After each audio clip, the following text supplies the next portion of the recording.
We are going live momentarily.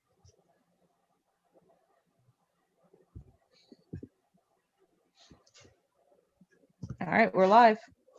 Okay. Hi, everyone.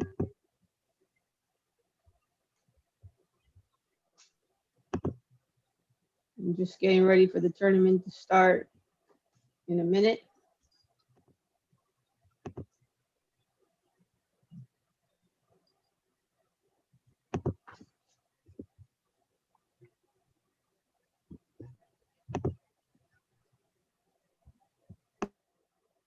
Okay.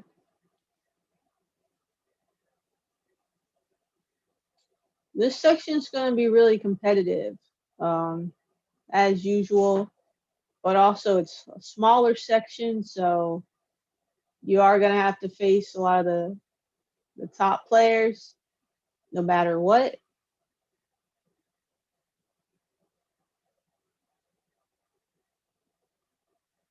Okay, so we have Tarash Defense on board 3. I think the Tarash is a really solid opening as black to play against D4. I still play it. I highly recommend it. And if you're a Tarash player, the pawn to E3 system is extremely popular. I don't think it's White's best system. That's probably G3. But E3 is also okay. And as Black, you should know what to do against it. So maybe I'll say something about that after the game. Yeah, so what Black did, I mean, it's okay, but it's not really what you want to do. Bishop d7 just blocks the queen, doesn't really do anything. But it's okay. Okay.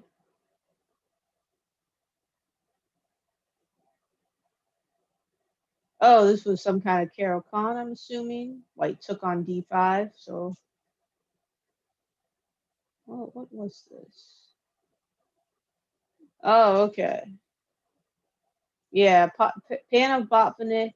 Black played an early bishop f5, which is okay. Yeah, bishop d3, not really what you want to do. I thought Black should have traded bishops there. Instead, I think White could have played queen b3. I think that's what you're supposed to do. Okay, but it's okay. I mean, now I feel like on board 1, Black has pretty much what they want.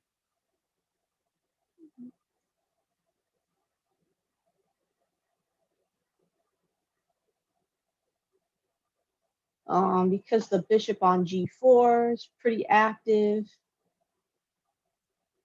And White, well, it's not the way I play the Pan of Botvinnik. I don't think White gets as much pressure as they were probably hoping for. But still pretty close. Okay, board 2, Smith-Morra gambit. Black declined the gambit with knight f6. Okay, bishop d3. Okay. I think probably pawn to e5 is the better move, but it's okay. And even if the opening's not played perfectly, all the players have pretty solid positions. It's not like we're gonna see anybody lose straight away. All right, good. So Black has picked it up on board 3. Yeah, bishop e7, castles. Okay, this is all fine. So yeah, pretty even games on all boards. And looking at board 2, so you can see what the problem is. So the bishop doesn't want to be on d3. So Black goes ahead, accepts the gambit. Black's just up a pawn, and that bishop is not so good. Normally, I mean, this is pretty well known. The bishop goes to c4. So White could do that, but they'd have to spend an extra tempo.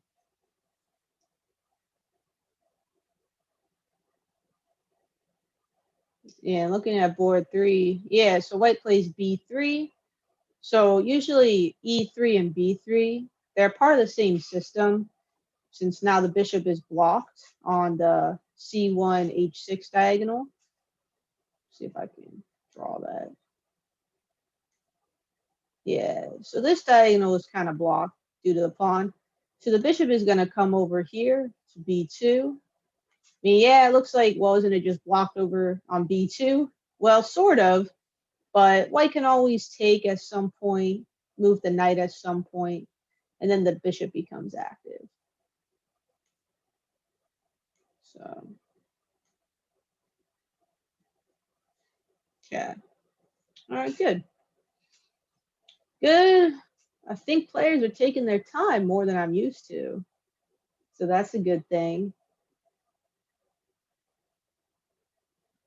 Besides, saying to take your time, I would say as soon as it reaches the end game, if you have time, which you probably will, like let's say at least 15 minutes, that's a good point to just like take a break for a minute. I don't know, like walk around your table or wherever you're sitting, and then get ready for the next part of the game.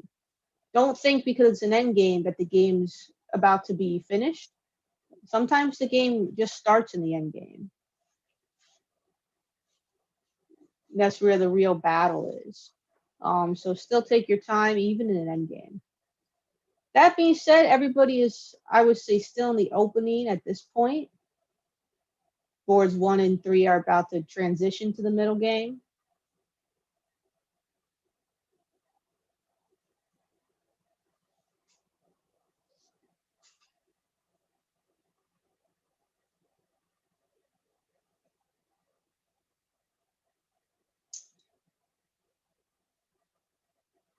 Looking at board 3, yeah. So as a Tarrasch player, I'll definitely say some things about this game afterwards.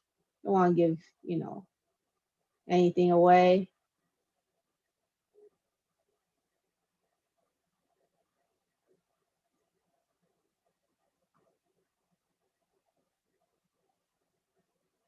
Black's playing okay, but I can sort of tell that maybe they're not as familiar with this opening.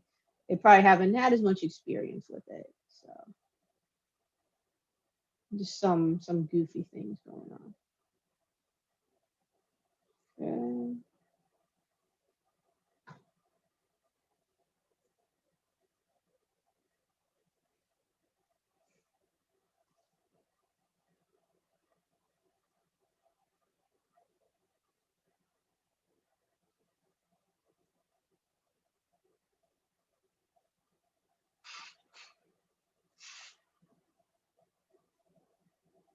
Yeah, board 1's very interesting. Like both sides are making threats. All right, good. I'm looking over at board 3. Yeah, good to see black exchange that pawn. So normally, if white is not going to trade pawns, then black should go ahead and do so. Otherwise, they're just like, they just have less space. You can kind of see that with the bishops.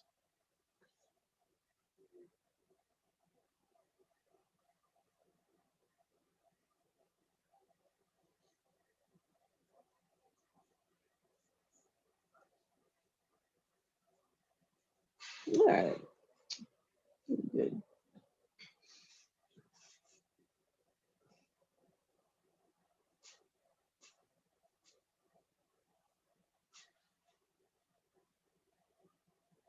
I don't think anybody really got what they wanted out of the opening, except maybe black on board 2.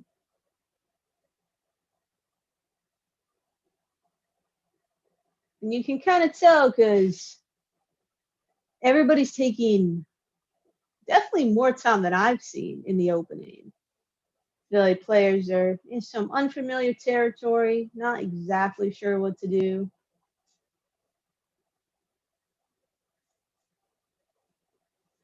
Yeah, taking on f6. I mean, you give away your bishop for knight, but you're also going to double black's pawns. G takes, yeah, G takes makes sense. Because if you take with the E pawn, that leaves the D5 square as a whole. No pawns can control it.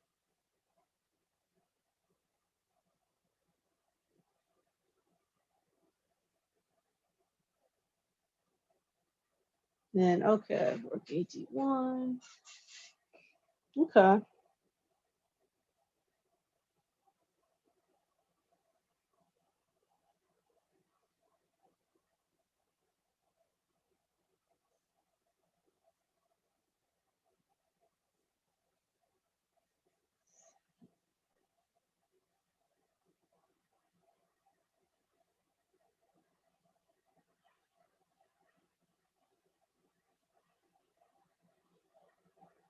Hmm.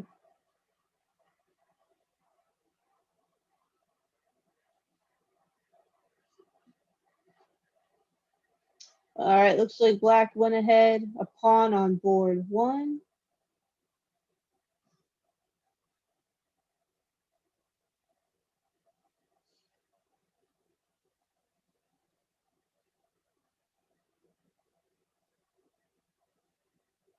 Try and think, could they have done that earlier?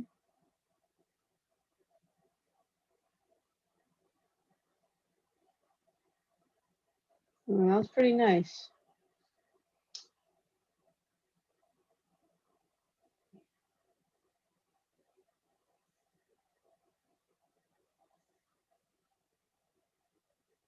And, okay.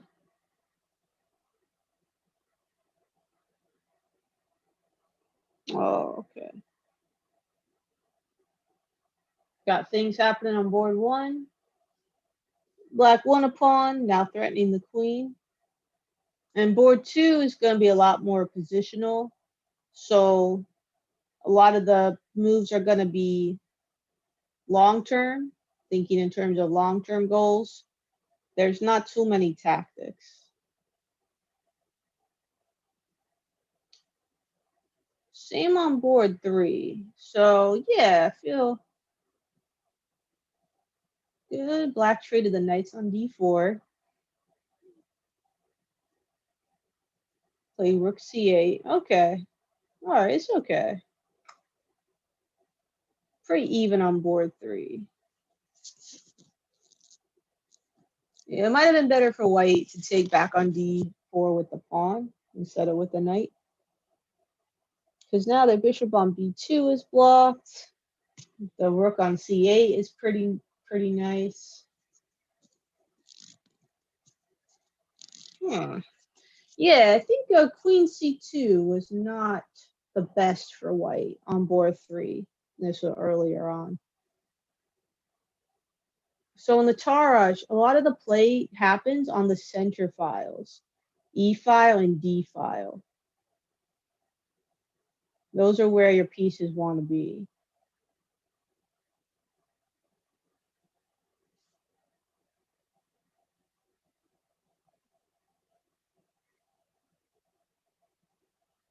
And often black plays in the center or on the king side. That's why when I saw the queen on b6, nah, the queen almost never goes to b6 in the Tarrasch. You can kind of see the queen is out of place, like what's it doing? Yeah, taking on c4, it's risky because now that d pawn, I mean, yes, it's an isolated d pawn. Usually black gets that in the Tarrasch. In this case, it's white. And that isolated d pawn is very dynamic, meaning that it can be pushed to d5, and that unleashes white's pieces, especially rook on d1, bishop on b2. I don't know when it's going to be the right moment to push that pawn. Often that's the critical question in these types of positions. But if white finds a good moment, white's going to have the advantage. But if black hangs around and white does it at a bad moment, then it's black who's going to be doing very well. So I don't know. I don't know when it's going to be a good moment. Could be now, could be in a few moves. Okay. Oh, by the way, black found a nice tactic over here. Oh, I missed a few moves. Okay. Well, when the queen went to a3, the rook was able to take on d4, discovered attack. So what's going on now? Black's up a couple pawns and a piece, if I'm not mistaken. I'm not sure how they got up the piece.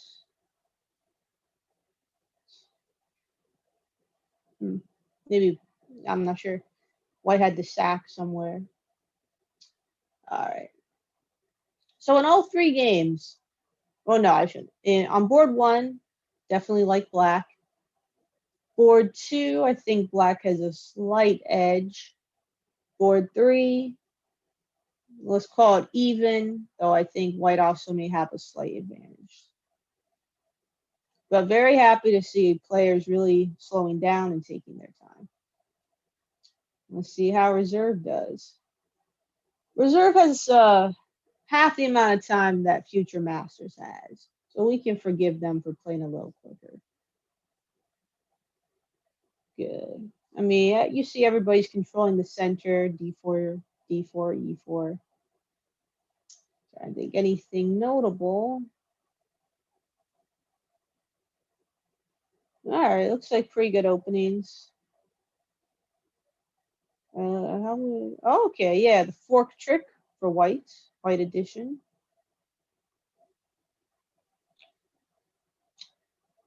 Nothing else too crazy. It's pretty good.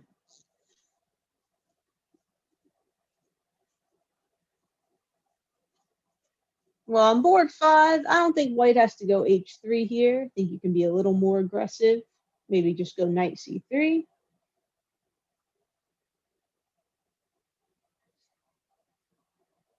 You know, I pinpoint this game because it's a very classical game in the sense that players for 100 years have been starting off with this from beginners to masters. Like you look at the old games of Capablanca, who was the third world champion in the early 1900s. He played many e4, e5 games. And then knight f3, bishop c4, the Italian game.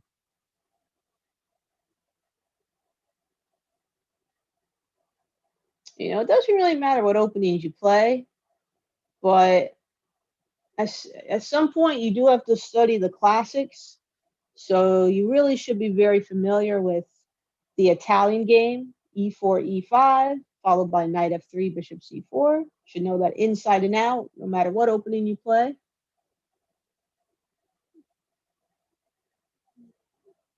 I mean, my recommendation, anyone under, I don't know, 1400, you should be playing e4, e5 as white and black.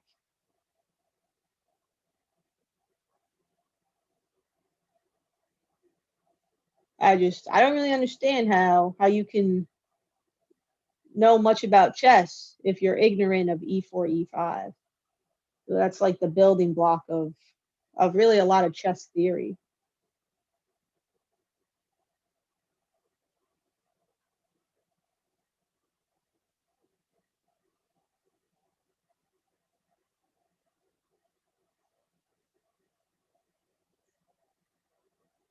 Yeah, you see white kind of get the typical pressure against the f6 knight.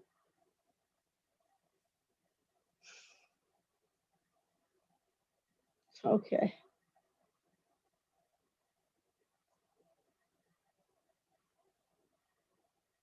Okay. Yeah, very good, very good. Whose turn? It's black's turn. Okay, yeah, knight e4 was a good move. So white doubled up on the e file so that if black castled, the queen would win the bishop on e7. Always try to prevent your opponents from castling. And then I guess that's probably why white put the knight on e4 to block the queen. So they trade pieces, and now black can get castled. And I was looking over here. We have kings castled on opposite sides. White doing a pawn storm over here. Black doing their pawn storm over here.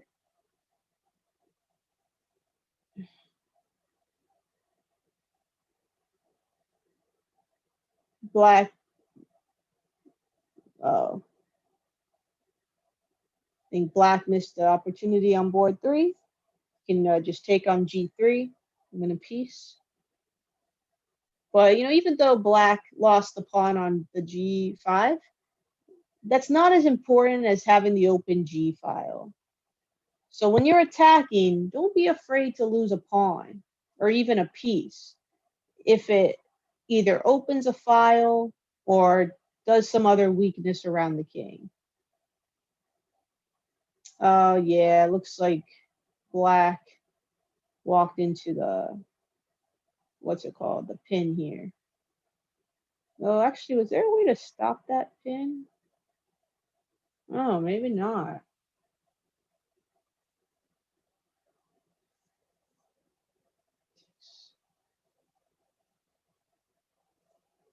Oh, you would have thought after knight d2 there'd be a way for black to stop the pin. Maybe go like queen f6, and then if f3 takes. Oh, in that case, knight e4 was a good try, but didn't work. All right, so white's played really strongly over here. Okay.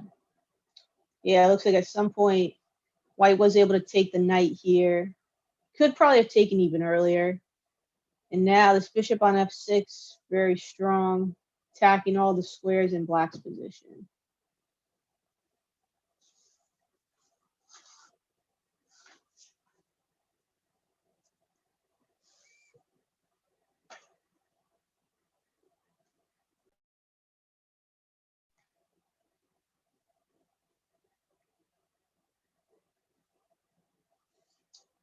Okay. Yeah, I mean, everything else looks pretty stable.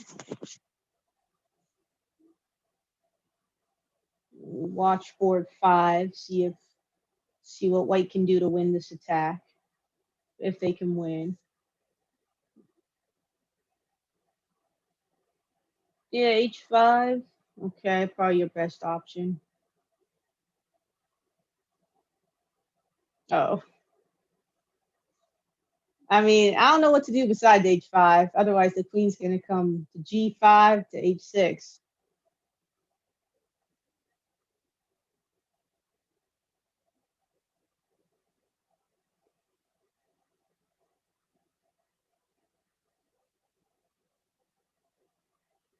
Guess black could have moved the rook, but I don't think it would have helped.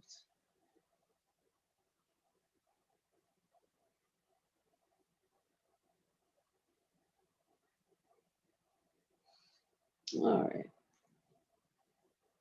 Check on our masters here.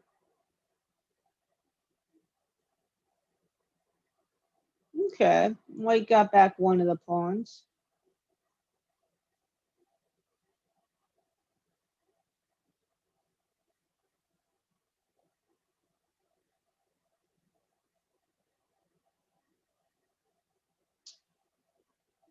Yeah, black has the 2 bishops on board too. That looks pretty strong. So it's white's turn. Okay. Let's block up a pawn too. Yeah. All right. Board 3 is equal. Okay. All right. Well, board 3, I would say still the middle game, but we're gonna probably have a transition into an end game. Yeah, we're gonna see, who wants to win more. Who's gonna take their time and find better moves than their opponent.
Okay, yeah, board 3.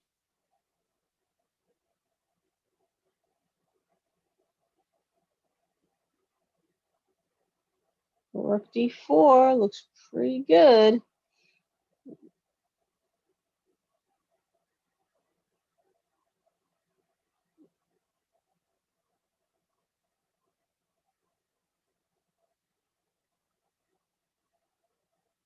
Yeah, presumably rook c2 was black's plan all along. Makes sense.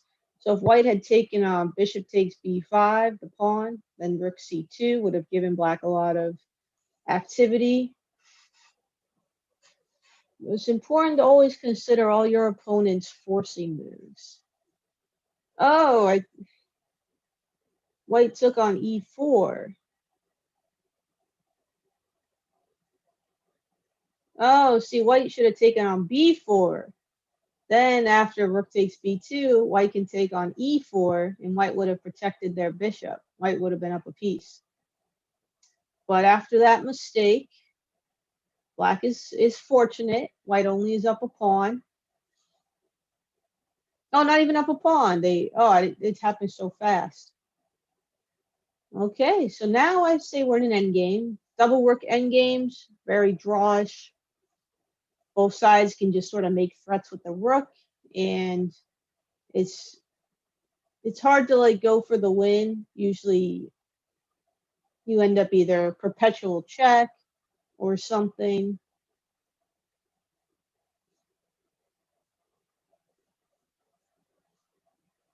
So despite the fact that it's even material, I don't think it's going to be a draw. I've just seen way too many end games where it doesn't even seem to matter who's winning. Either it's equal, one side is up a pawn, maybe even 2 pawns or 3 pawns, and you still don't know who's going to win. It could be the side that was down that wins.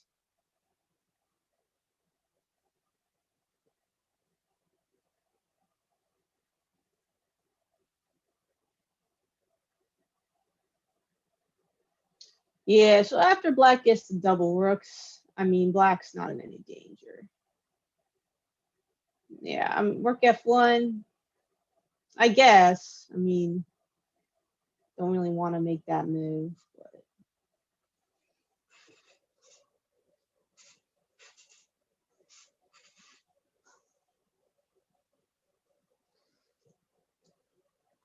yeah, so it looks like black's up on boards 1 and 2.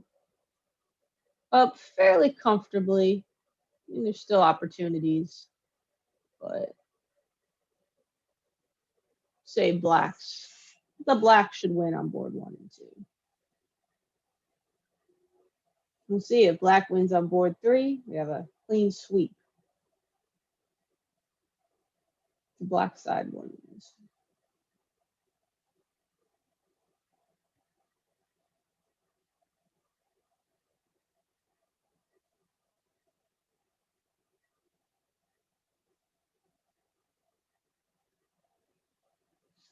All right. So, these guys start yet? No. Okay.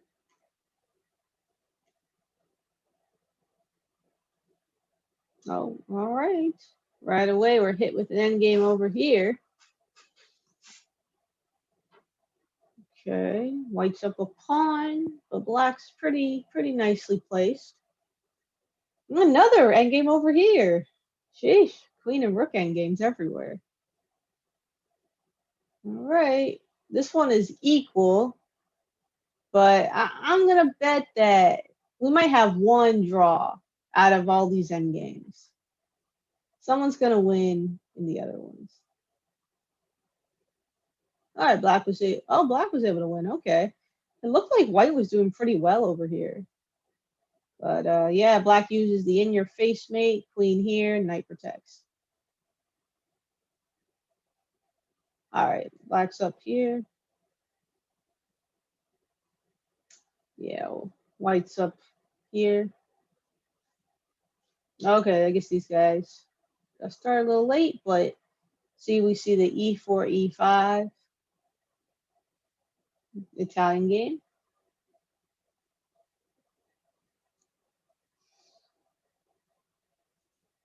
Okay, white's up the exchange, but black's pretty active here. So I'm not sure. All right, white's up.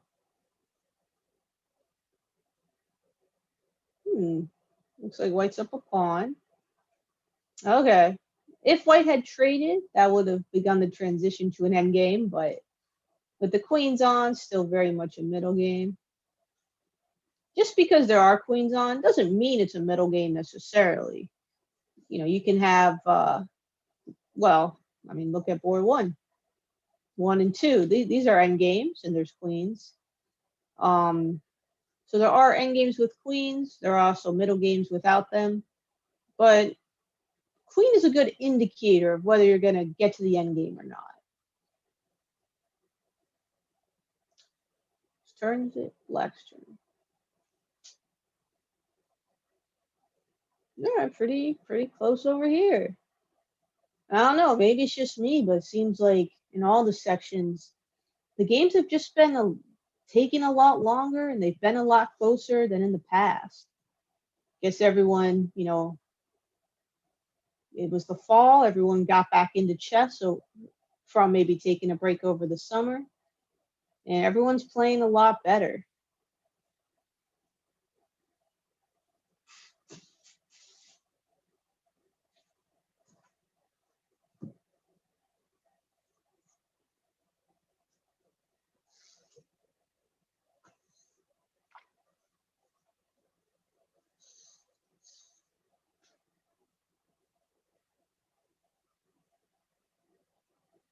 Okay, white's up a pawn.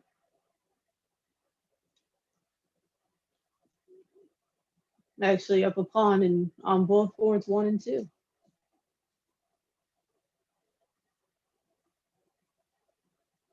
So one key thing about the end game is if you're ahead, no need to rush. It's actually harder for your opponent if you just go really slowly. Don't try to just push your pawn up the board as fast as you can. Just take your time, and your opponent can really just sit there and hope you don't have something bad in store for them next. They just have to wait.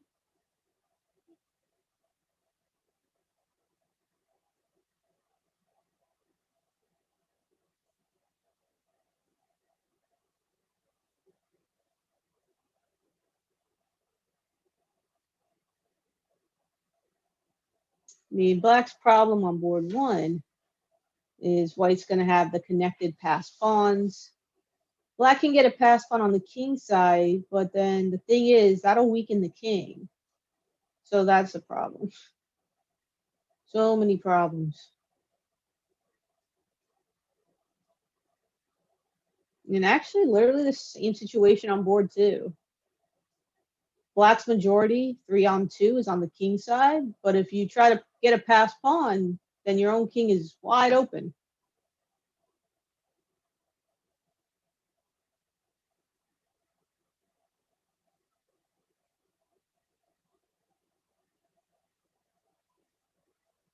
So my advice to the person playing with white is just go slowly, take your time. If you're playing with black, I would look for a possible point to do some counterplay. Try to find a weakness in white's position if you can, and try to attack that point. Looks like black might be doing that on board one. Yeah. Yeah, black or white stops black from going queen to e4, which would be probably not good to let the queen come so close to white's position.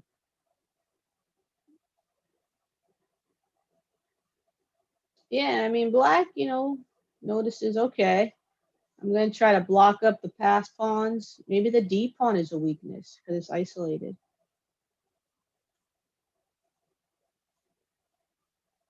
But then black king's pretty weak.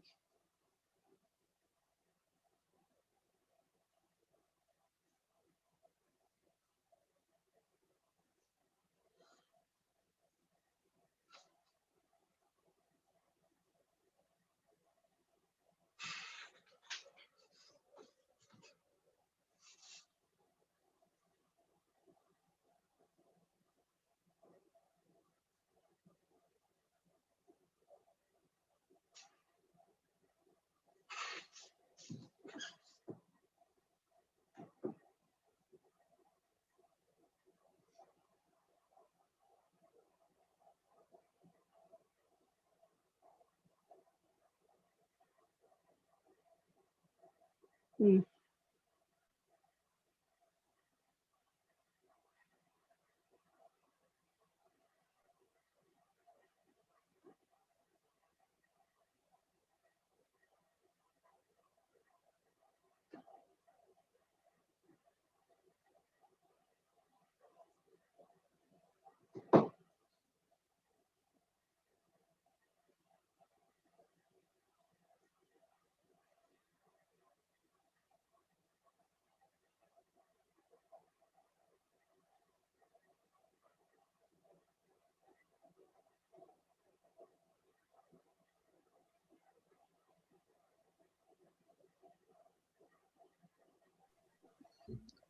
No, there's definitely some really interesting games going on here.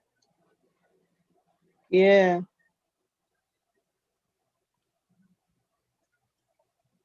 No, it's tough. These are not easy end games. Even for the winning side. Yeah, I'm seeing a lot of queen and rook endings. Yeah.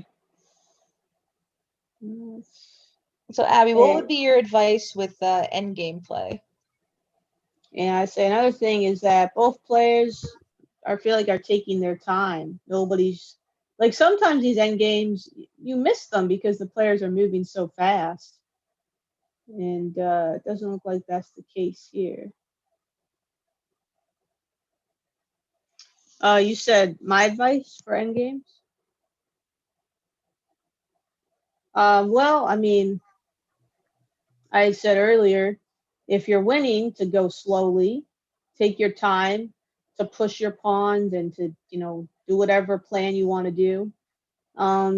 Because then your opponent, they can only really wait around, and it's very difficult for them because they have to wait. So sometimes they'll try to then do something crazy just to make something happen, and then they lose a lot more quickly. So then if you're the losing side, I mean, sometimes you can just sort of wait. You just have to force yourself to wait. But like in these situations where white does have a clear advantage, then you want to try to find some kind of weakness to attack. Like you see white or black was able to get the isolated D pawn. Well, board one looks like they lost the rook, but the white king was a little bit exposed. Maybe they could try to attack that. Yeah. Then to study end games, um, I, I just like with openings, I wouldn't spend a lot of time memorizing. I mean, there are some key positions. I mean, you could say like between 5 and 10 key positions that you should know and memorize. Otherwise, just try to solve like endgame puzzles, like learn an idea. Um, for example, there's a lot of endgames where one side promotes their pawn and it's check. So maybe learn that idea and then try to solve some different positions where that's what you're trying to do. So I feel like if you spend like let's say half an hour working on one puzzle trying to solve it, I feel like you'll just learn a lot more than if you just brainlessly memorize like 10 positions, which is pretty boring anyway.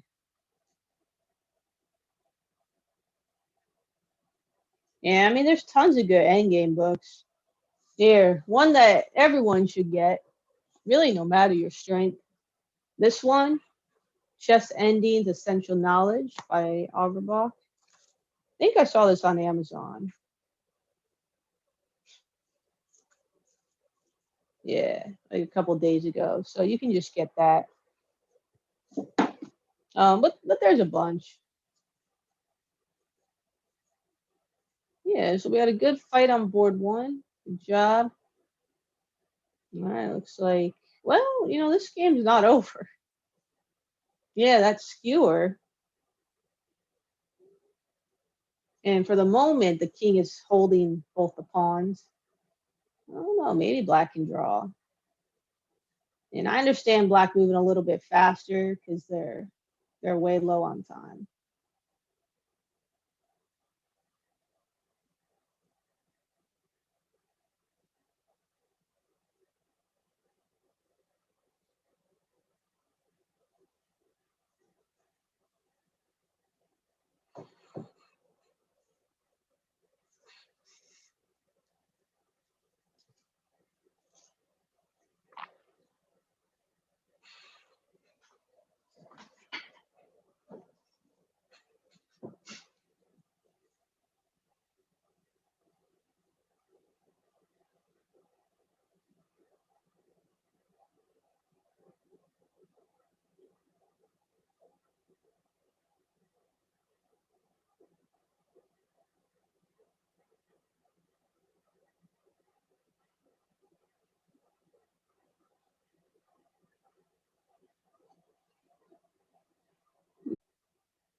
Yeah, this game between Harrison and Chloe is very close. They traded, some bishops and knights and just equal. All right.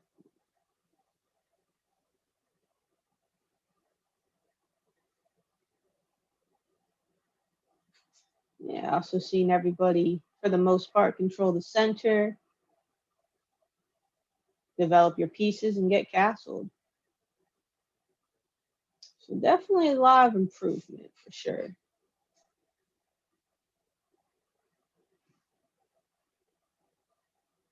Okay. The Future Masters was all done, right? Yeah.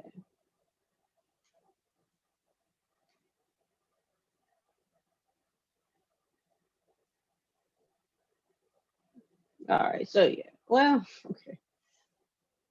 All right. Yeah. I was like, well, I guess if the pawn gets to the end, maybe black has a chance. But yeah. Looks like white's gonna win. Yeah, and black did win this game. Okay. Oh, okay. So rook and bishop versus queen. It's not overpowering for the queen. Probably black should still win, especially considering the time. But we'll see.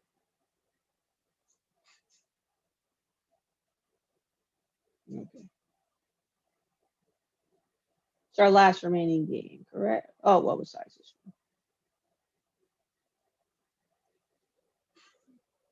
one?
Yeah, black's kind of just playing it safe.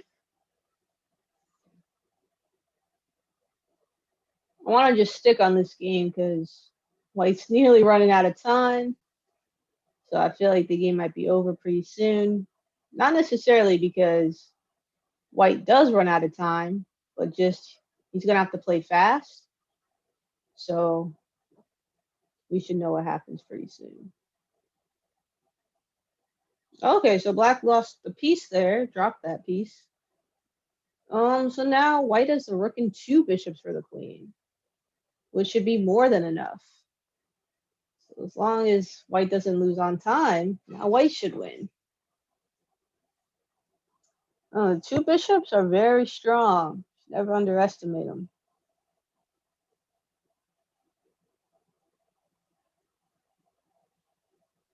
This game finish. All right, so white was able to win over here. Good job.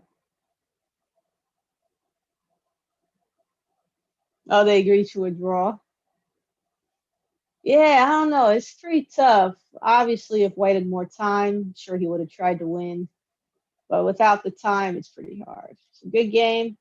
I mean, I would have played it out as white and been happy if I was black, but I understand. Yeah, for sure. I mean, especially since you're getting 5 seconds per move. Oh, there is an increment. Oh, well, Yeah. then for sure. Just move back and forth, gain some time. Yeah, for sure. But I understand, when there is an imbalance in the position, especially, with the two rooks versus the queen, Yeah, definitely be an imbalance. yeah. All right. Oh, Taji's black again. Let's see. All right. Kind of an unusual opening for black from a Caro-Kann, but I guess it's gonna be okay. Board 2, got King's Gambit. Yeah, this type of attack with bishop on g4, knight on d4, you can definitely do it against the King's Gambit. I don't think it's as deadly as like in the Italian game. Doesn't mean you shouldn't do it. Black can double white's pawns here. So, I don't know. We'll see.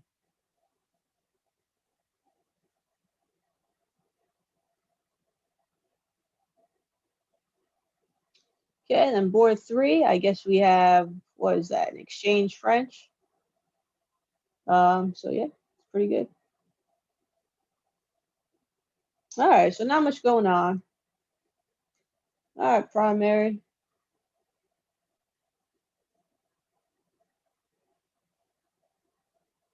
All right. White should win over here, but it's still kind of close.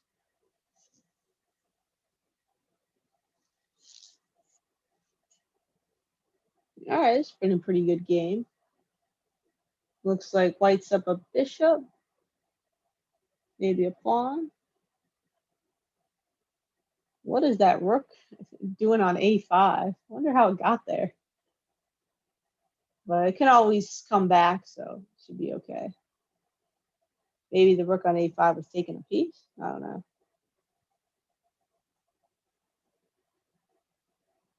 Like one. All right, looks like holding on here, but white looks like they're gonna win this one. And yeah, it looks like black got ahead in this one. All right.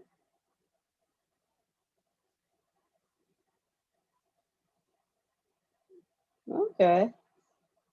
I mean, white's up a piece, but it's pretty undeveloped. So see if black has time. All right, interesting checkmate over here. So, okay. Hmm.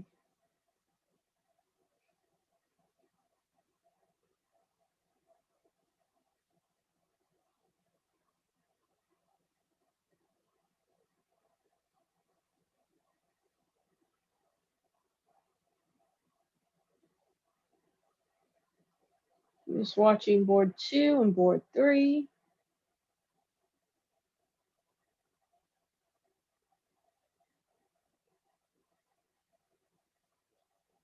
Looks like white's ahead in both, well, on all 3 boards up here. So we'll see. Yeah, knight d5, pretty strong move. Pretty good fork.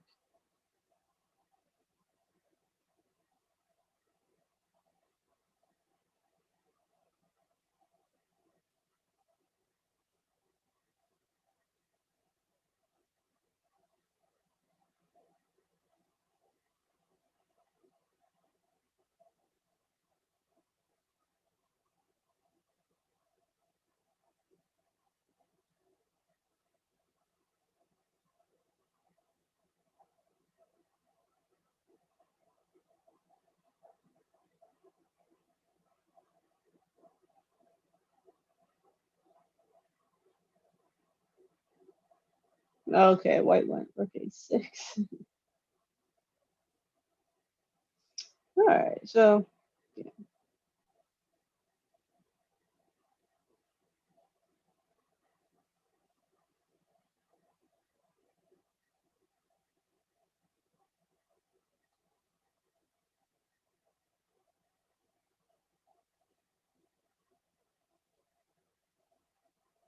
yeah, I think the closest game of the board is 7-1. See what black decides to do.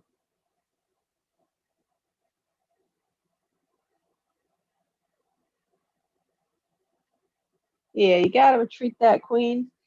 Guessing white had just played h3, so that if rook takes queen, rook takes rook, it's gonna be mate. So now h3 gives the king an escape square.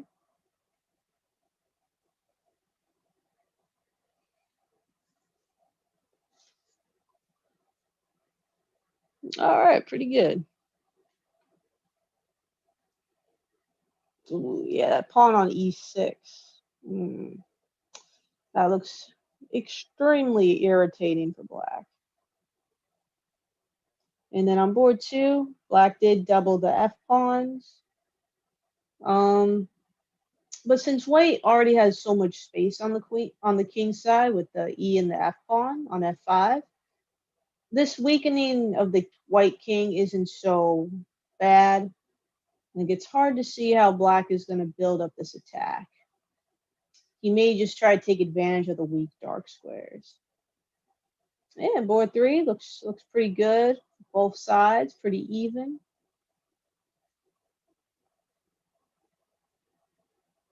Black has the IQP, isolated queen pawn, but that can be good or bad.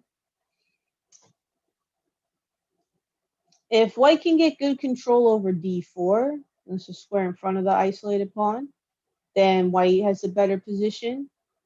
Black is going to try to utilize the open E and C files and try to push the D pawn at some point. See if he can accomplish that.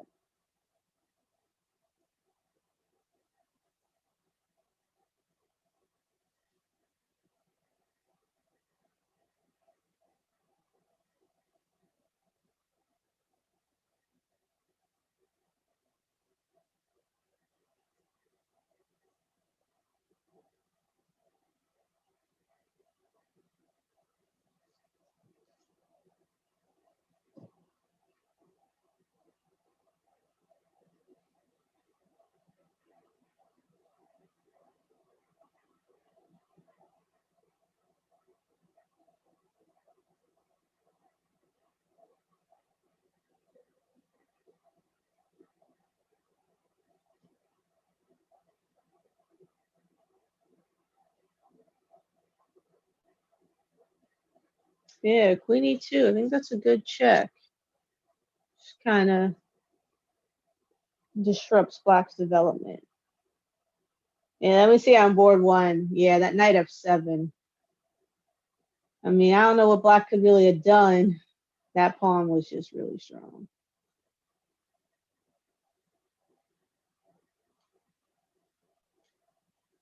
These guys just began. All right. Aha, a successful block of the fried liver. So black played knight a. So I mean, you can always go back and look at this game. Black played knight a5. Yeah, okay. Well, whatever black did, it worked out well. Stopped the fried liver. And I mean, I think, even though black's down a pawn, is it? I've played black's position a lot. I think black has a lot of compensation, active pieces, open files. Knight on g5 is going to have to leave at some point. I like this position for black. All right, everything else pretty normal stuff.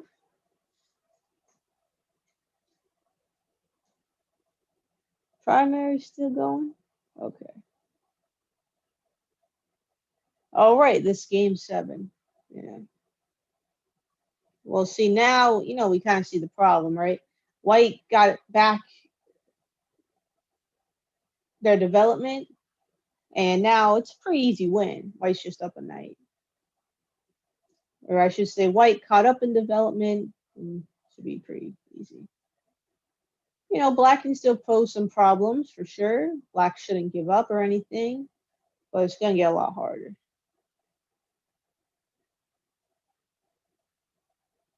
All right, let's go back to Future Masters. Yeah, I feel like, well, all right. I mean, well, okay. So board 1, obviously, white has the advantage. Board 3, I would say white has a slight advantage because now the queens are off the board. It's closer to an endgame where this isolated queen pawn will become weak. No pawns can protect it. White also has nice control over d4 in front of the pawn. And I don't really see a way for black to get good counterplay. White can just kind of finish development and be okay. And black's always going to have to worry about the D pawn. But still, that being said, it could definitely go either way. It's only a very slight advantage.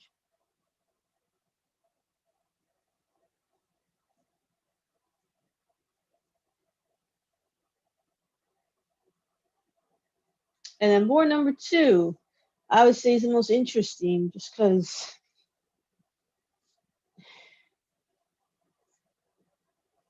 it's really hard to tell what's going on. Which is why I didn't say anything for a few seconds.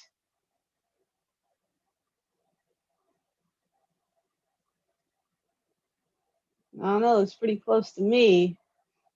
I mean, I think white's a little better. They have more space. I don't really see how black is going to get this attack rolling.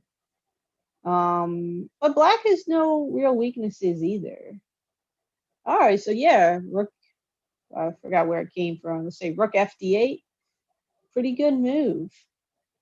You know, if the attack isn't working out, you just go to the center. Yeah, by the way, bishop g5. That was my main move. I think it's the strongest move for white there. So good job, Abbott. And yeah, I think black had to castle there. So good job for black. See what Hunter's going to do about rook d8. I don't know.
Yeah, rook e1. Yeah. Okay. Oh, white played f4. All right, very, very interesting. Oh, okay, yeah. So black moved the rook, but then white takes the bishop. Yeah, f4. Was there a way to protect that bishop? I guess not. Yeah, I was worried about that bishop becoming trapped. Okay, all right. So it looks like white's in control here. Yeah, and then we have just a really cool battle on board 3. So we're going to come back. These guys start yet? No.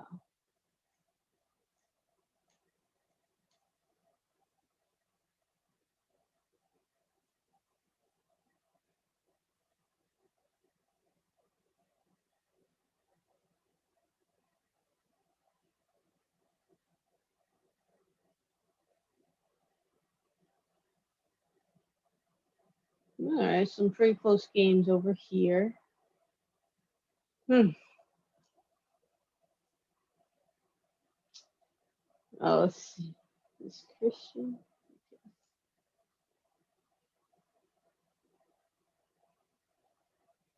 Yeah, I was like, I hope white goes queen d8. That'd be nice. Nice little tactic there. I mean, queen e8 does the same thing, but this is a little fancier. And checkmate. All right. Yeah, I mean, kind of shows the danger of not castling. What can possibly happen?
Okay, so like black's nicely up on board one. Yeah, Theo's played pretty well today. Board two looks like August is pretty nicely up. By the way, on board two, this is not an end game. Despite the fact that there's not a lot of pieces left. One side has such a big material advantage. In this case, the bishop. And any pawns? Okay, maybe just the bishop. Such a big material advantage. I don't really consider it an end game. It's just white trying to win up a piece. For something to be an end game, it's like the material has to be fairly close. So if you win a lot of positions where like you're like up a piece or more in an end in like these kind of positions, it doesn't really mean you're good at end games. I mean, it's still good to be winning these positions where you're up a piece, but it's not like a real end game.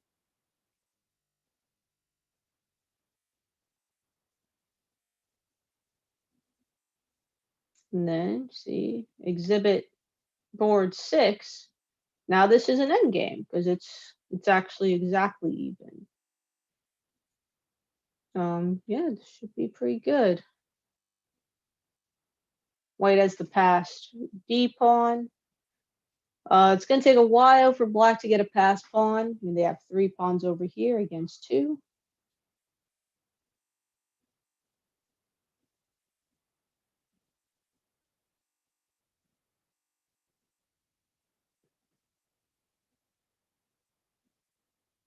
Both rooks have open files. So this is going to be a really good game, board 6. We'll come back first. Okay, this is a good middle game position. White's up a piece. Okay, these positions are pretty interesting too. Oh, look at that. King stuck in the middle.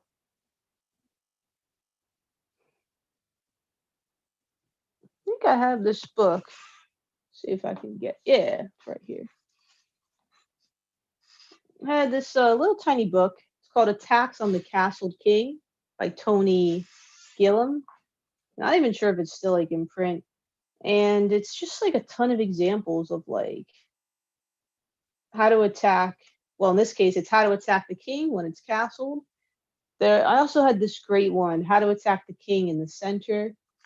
I think it's good just to look at a ton of examples, and then you start to see the patterns and see how to attack the king. So when the king is in the center, as in white's king here, good to try to control the E file or the other center files. Those are near the king. And sometimes it's necessary to do a sacrifice. I don't know if it's going to work here, if you need to do that here, but it's worth thinking about.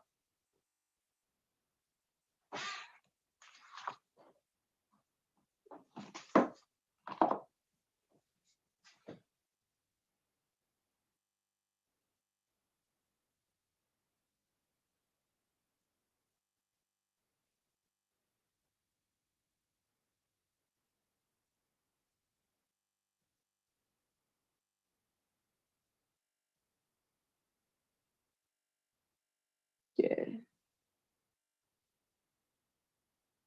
All right, looks like, yeah, Black was able to win a piece here. Whose turn is it? It's Black's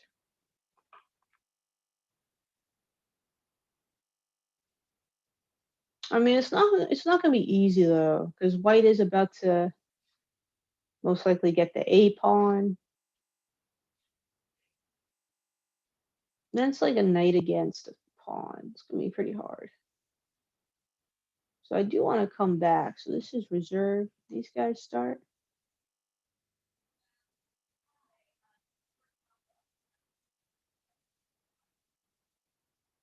Oh, White's still working over here. Okay.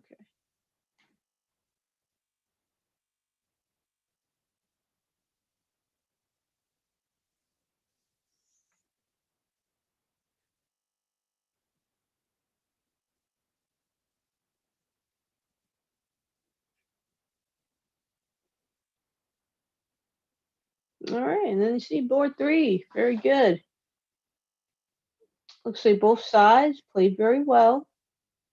White has the slight advantage because of the isolated D pawn, but it's very close. Both sides looks like it played very well. That's why it's still pretty balanced.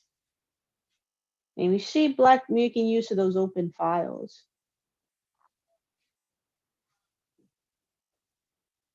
That being said, it's even, but I highly doubt it's going to be a draw. Whoever plays better is going to win this game on board 3.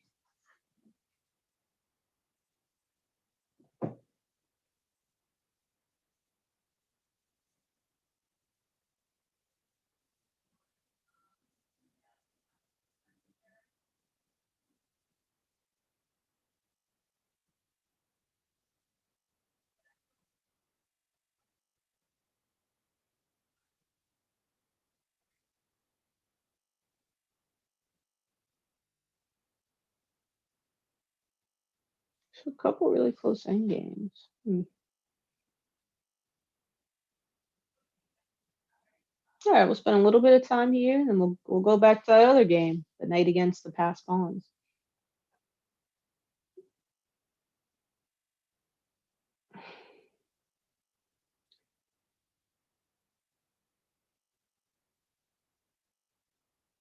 All right, so rook b1 protects the pawn. Yeah, I mean, I think rook d2 would have been better, but it should be okay. We'll see.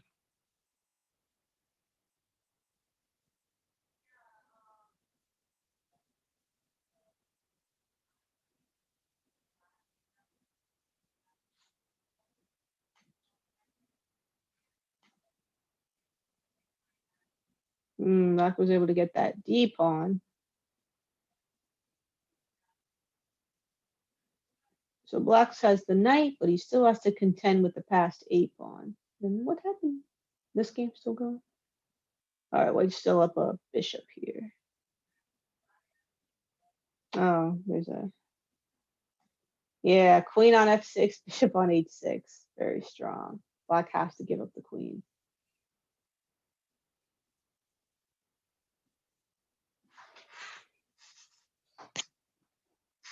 Yeah, I think White should have just kind of chilled over here. Leave the king and the pawns back and just, well, I don't know. If White could have held on to both the pass pawns, they would have had a better shot. But now the thing is, these white pawns are about to disappear, and then it's going to be very easy for Black to get a pass pawn. I mean, look, the a pawn hasn't even started its march.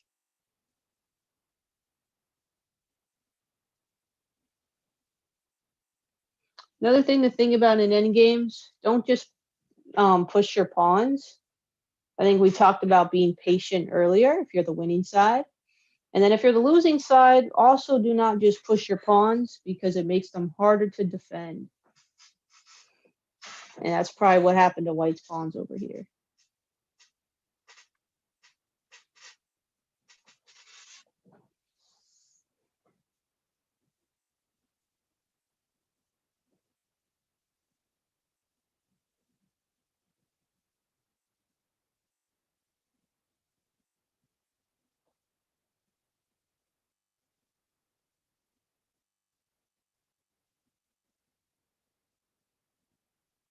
Though I kind of like that king on e7. I mean, it's pretty active.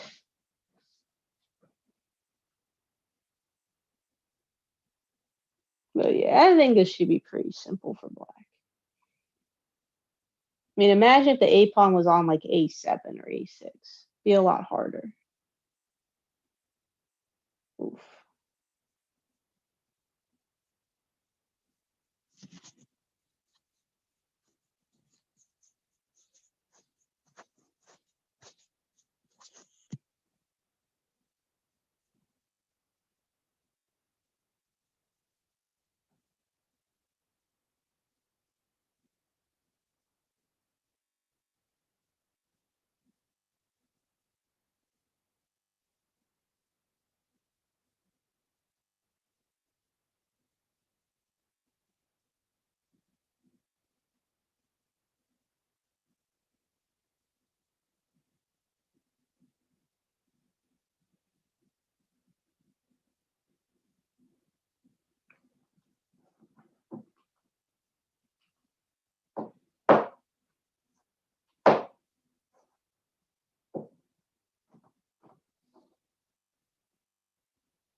Okay.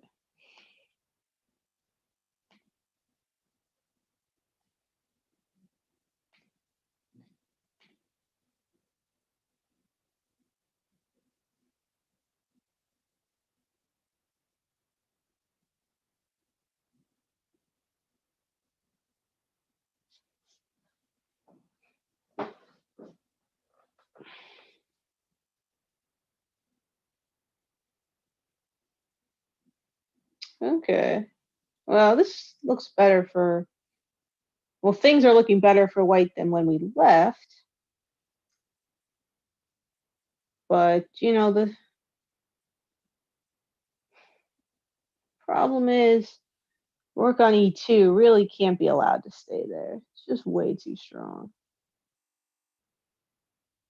But maybe white can get enough counterplay.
Yeah.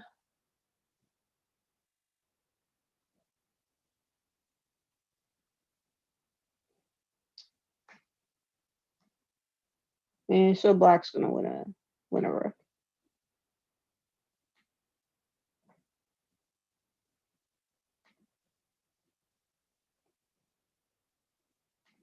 Mm,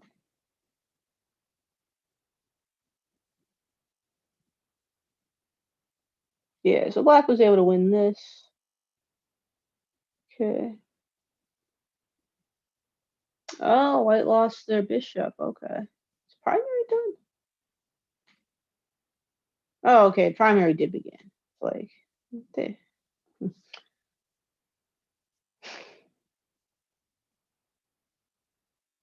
okay, got some pretty good games.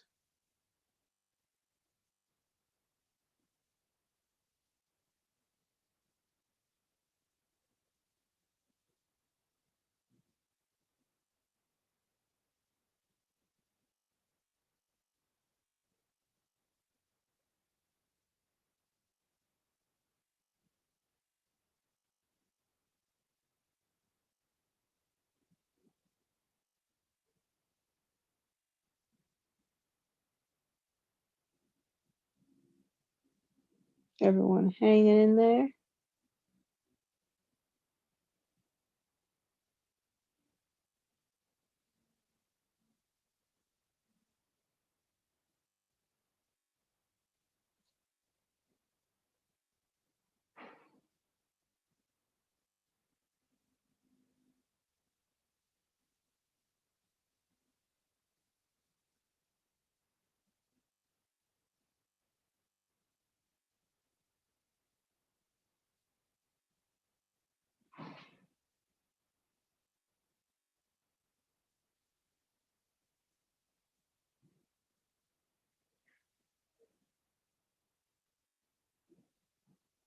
Okay, it looks pretty even across the top three boards.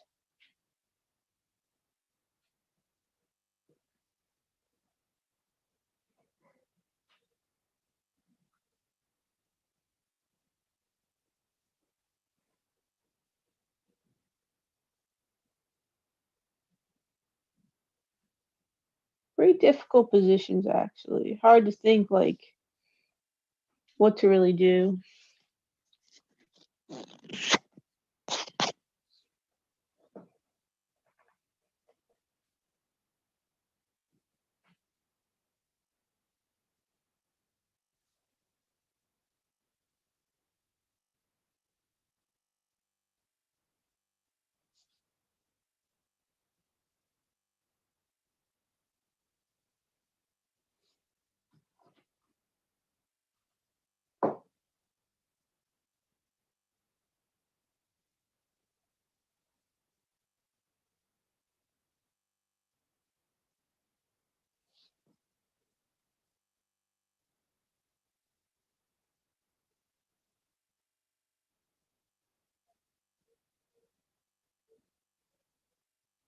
All right, there you go. So we have another case, king in the center for now.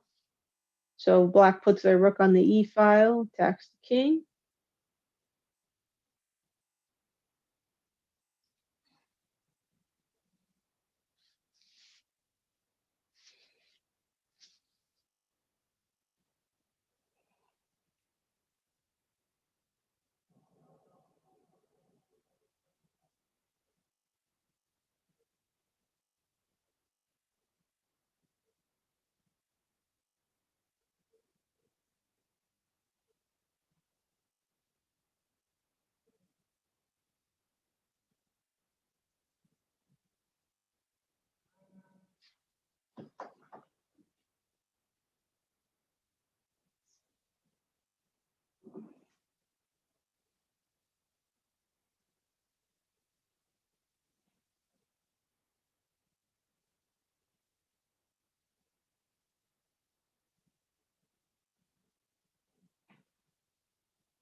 No, did black kind of escape out of this? Oh, they did. I thought black was headed for disaster, but now they're doing much better.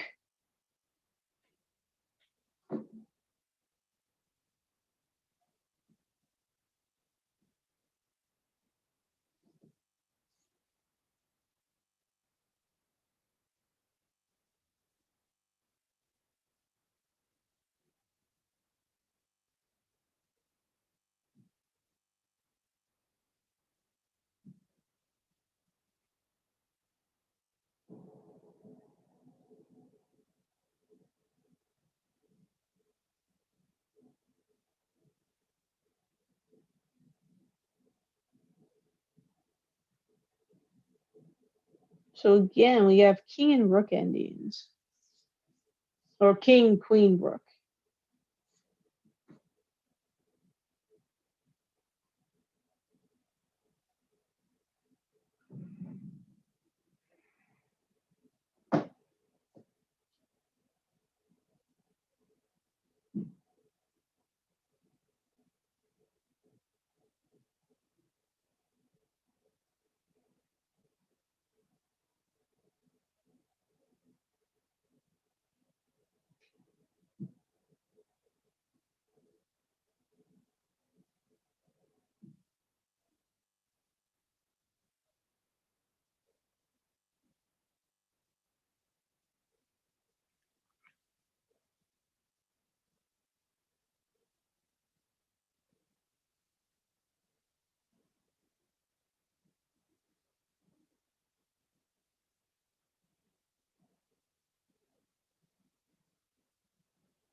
Now it looks like reserve finished their round.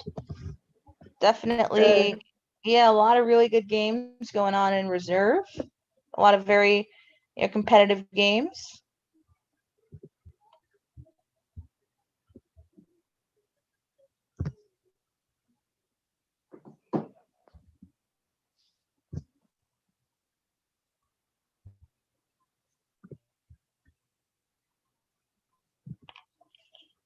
So reserve should be starting their round 3 at about 12:40.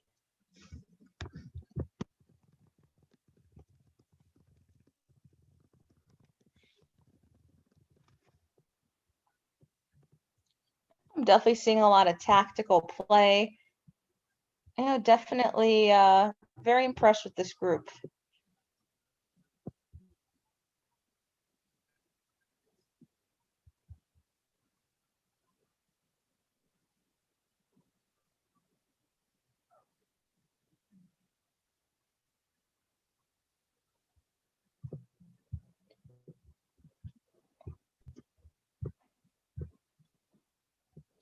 So what have you noticed with the games? Well, I mean, I've already said that, everyone's playing a lot slower. I feel like the quality's really improved, even since just last month. A lot more, lot of games that are like closer. Like it's not just somebody getting way ahead early on. I mean, here we got two end games on boards 1 and 2. I mean, that kind of sums it up for you. Yeah, I'm really impressed, with the tactics. I'm even in, the primary section, there were a lot of, really great tactics that I saw. So I love Yeah, this spirited and fighting chess. yeah. All right.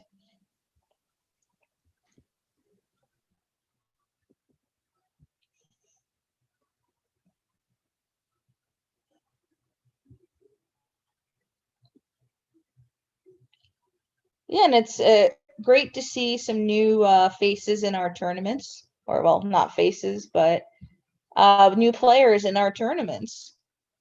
I feel like, players that were, doing really well in primary have moved up, and that's great to see.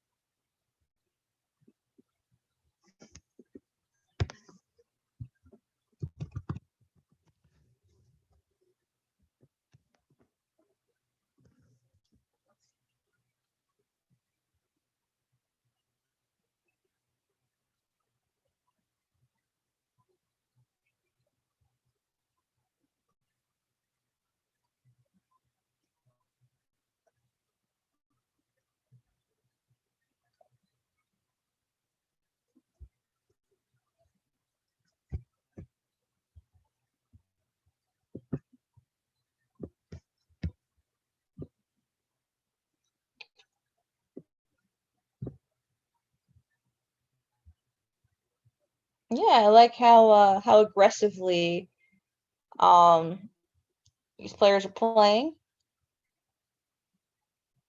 I wonder if that move was a very interesting move on board 2. Yeah, I think maybe Black played a little too quickly in that move.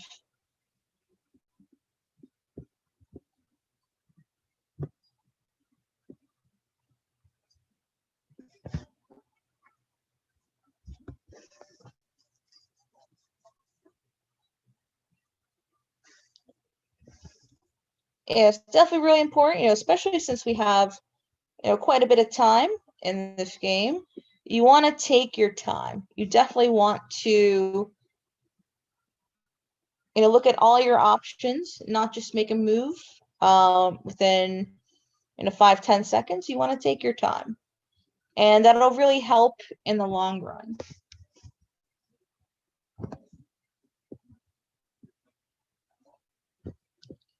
All right, so we're going to take a short break, and we should be back in about 10 minutes. So sit back and enjoy, and we will return.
Okay, so it looks like these guys are just getting started. Remember, guys, try to control the center and get castled as soon as possible.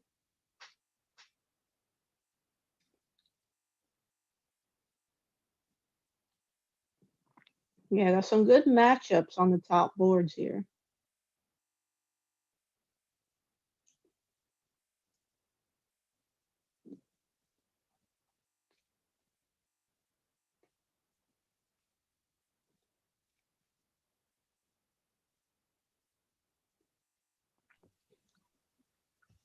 Yeah, so I'm actually looking at Future Masters, and it looks like all three boards played the same opening, the Smith Mora, which I thought was pretty interesting. Is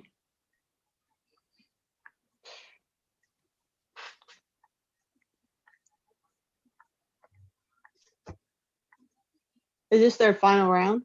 Yes, it is.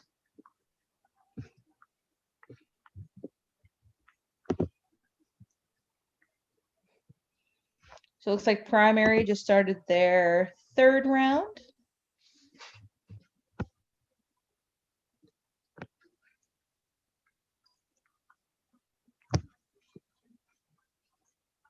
Is it just me or is people playing a lot faster? Yeah, I guess Ugh.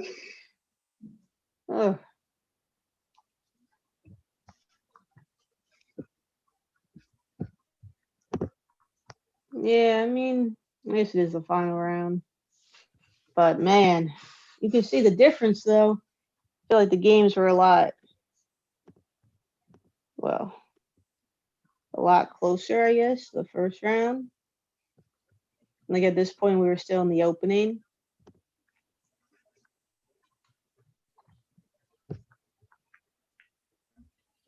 yeah, normally you see this trend, as the tournament goes on. Kids play faster and faster. So hopefully, they can slow down. And you still want to be taking your time. You still want to be careful with your moves.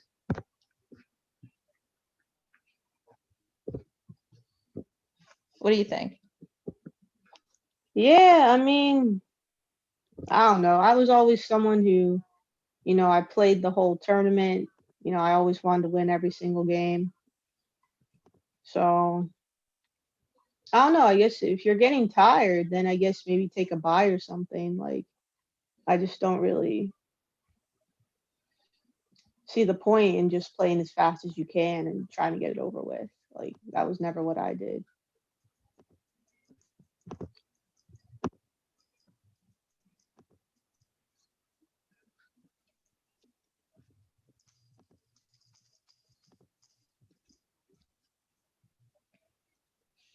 The only person who really takes their time with any consistency is Connor Wang. He always really takes his time. So, Yeah, so you've noticed that in his games? yep, every single time. Yeah, I remember one tournament. I think he was just fluctuating between like 5 and 10 seconds. I mean, he's tired too. He played all the games, but he's still trying to win.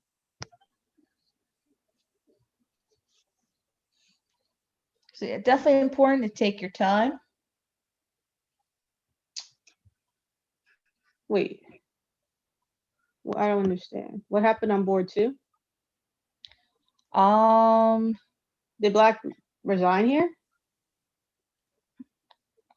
it looks like it looks like they did. Did they miss that the bishop could just take the rook? I mean, if you're really going to give up, you might as well take some of that 32 minutes, right? Yeah, either that or maybe they had to go. Well, let's hope so, because, yeah, I mean, the bishop just takes. Yeah, Pretty it's really interesting game.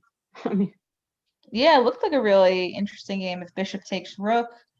It's a pretty, pretty interesting endgame. Knight versus bishop, 5 pawns versus 5 pawns. yeah, it would have been a good game. Yeah, not sure what happened there. All right, and then white's winning on board 3. Board 1 looks still pretty close.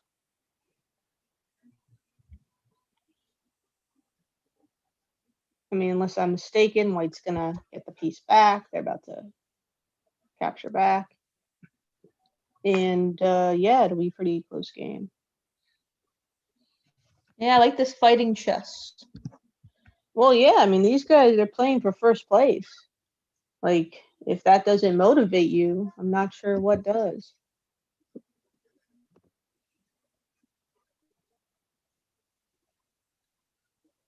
You know what I found interesting? Hunter, Taj, and Abbott are all from the same school, and I don't think they played each other in this tournament. Like anyone played each other. Yeah, that's pretty interesting. Yeah, because like the odds were definitely for them to play against each other. So It's strange. Yeah. yeah.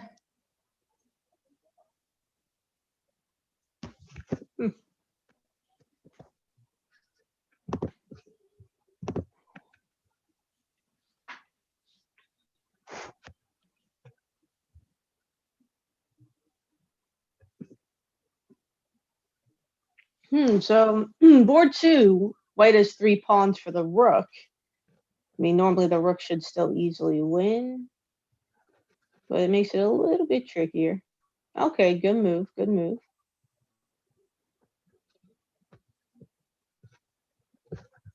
Ooh. King and pawn ending on board 3.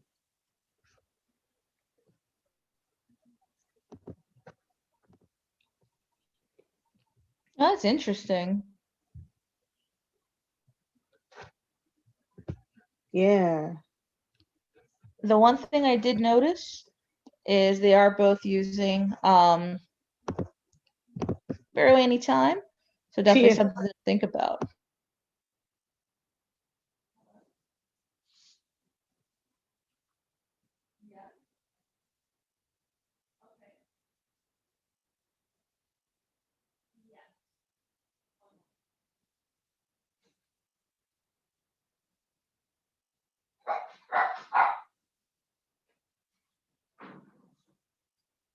Yeah, I mean, see what black was trying to do here on board 3.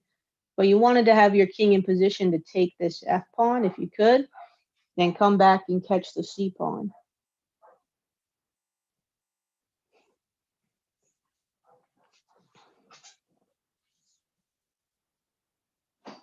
And now should be a pretty easy win for white.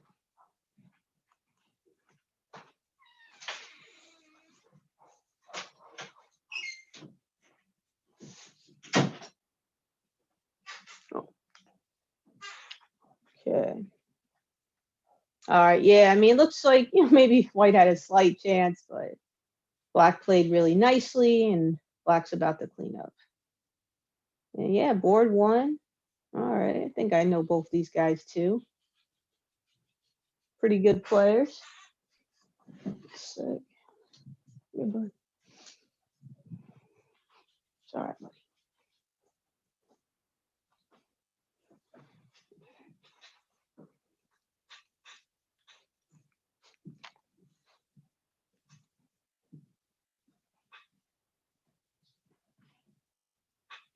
Yeah, it looks like white has a comfortable position.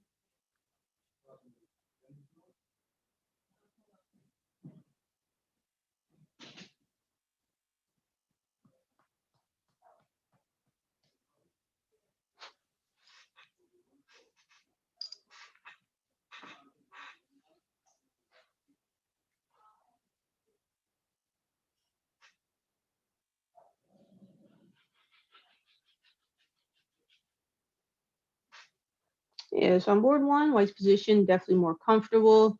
Pieces are working together. Black is faced with some irritating threats. But still, white has to find the best way forward. I mean, not that I see a move or anything. Looks pretty difficult. I don't think there's like a one correct move. It's just sort of How does white keep on building the pressure? All right, so yeah, rook a d1. And let's see if black can defend. I don't know.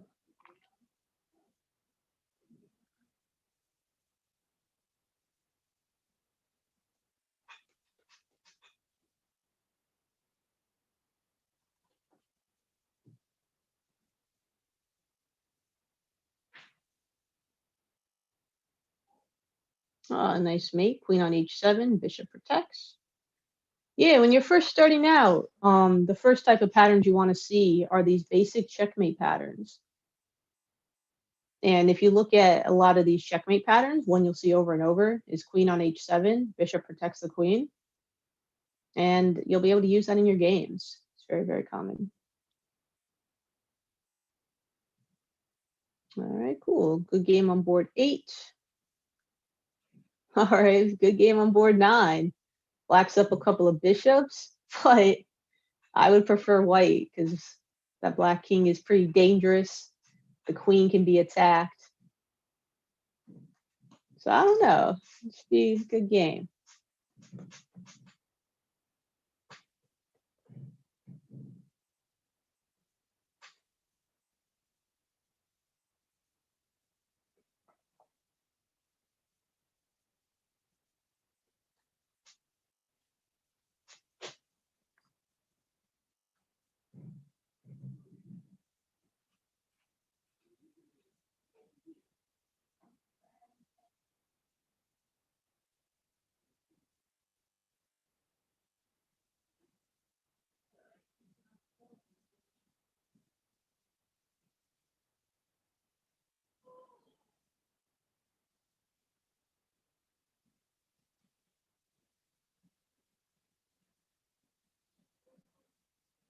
Yeah, looks like black decided to give it some material, relieve some of the pressure. Okay, so we'll see what's going on. White's up for now. Okay, so that was, what was it? Primary, right? Then reserve. Yeah, this guy Theo's pretty good. Okay, another nice mate. Queen on e2, bishop guards.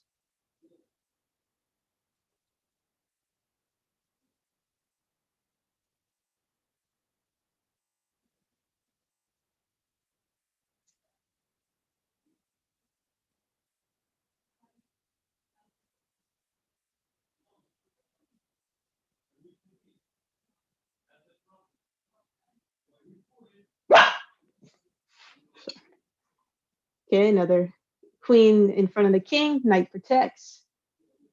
So, all right. And yeah, queen in front, knight protects.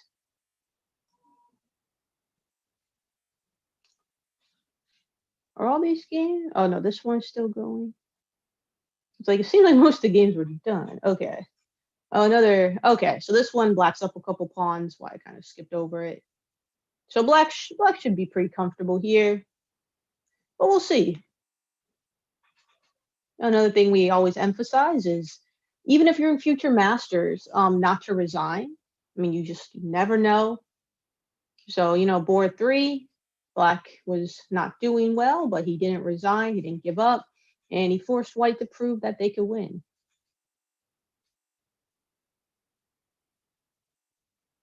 Right, so over here, well, in a moment, it's going to be even queen and rook versus queen and rook. Then really encourage the players. Just because it's even in an endgame doesn't mean it's going to be a draw. Just keep playing it out.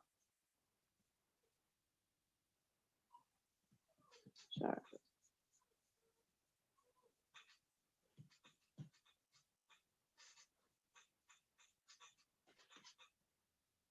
Yeah, definitely going to keep my eye on this one. And then primary board 1's also very good. Oh, very interesting mate. Okay.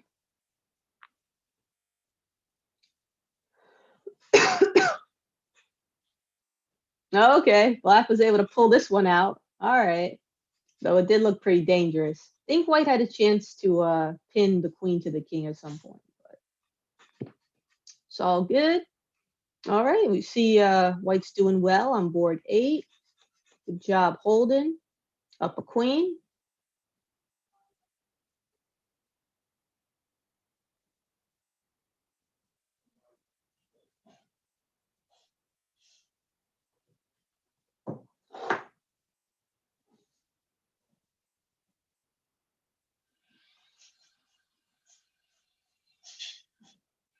Baltimore.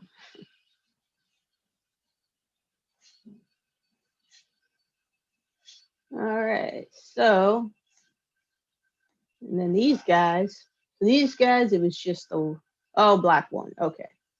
So these guys, reserve, complete. So I don't know, we'll bounce between FM, Future Masters, and Primary. I'm gonna check one thing, see if, yeah, I can get the games all at once. So wait, no. Do not want to do anything crazy. This? Wait, no. If I can watch board 1 on both sections at the same time. I don't know if that's going to be possible. All right, there's one of the, yeah, okay, now. All right, let's go back to primary. Spend a minute here. And well, okay, so white was way up. Okay. Yeah, so let's see. Black to move. They are simply down piece, a knight and a pawn. But you know, this often happens when one side gives back some material.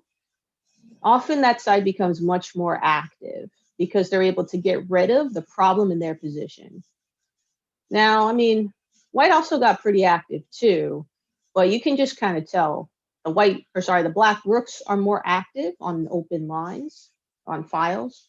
The knights, they're okay, and the bishop's out there on b4. So white, sorry, keep mixing them up. Black got rid of that bishop on c8, which was a really bad piece and kind of blocking the position. So in order to free their position, it did cost black a knight.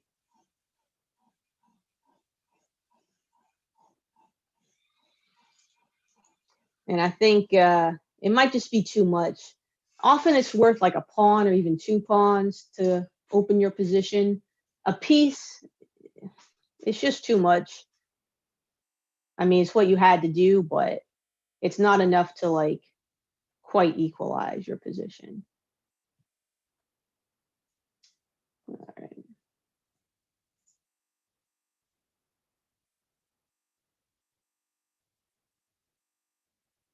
All right, so I know we got a couple big thinkers. I know Kieran's a long thinker, and Connor's a big thinker, so we may not get moves right away. Okay. So it looks like black has managed to get ahead here.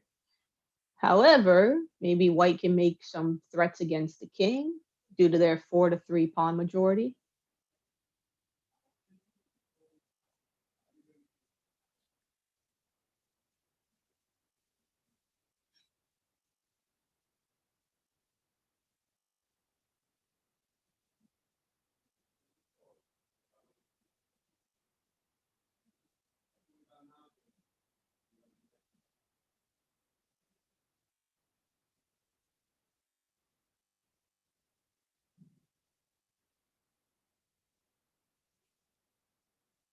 Oh, now, wow, like the blink of an eye, the queens got traded.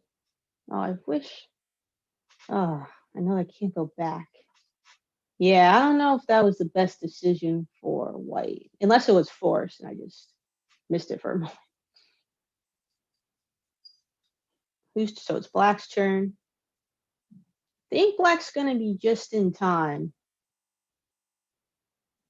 Well, you know, actually, that pawn is so far advanced. And that king was so close. This could be a, okay, this could be a problem. So now white has to obviously calculate, is it going to be worth it to get that pawn? Or do I need to wait?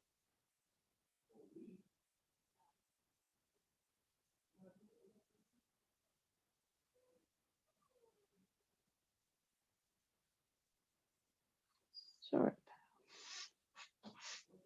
Oh, he went, okay. Well, I would have maybe spent more time thinking about it.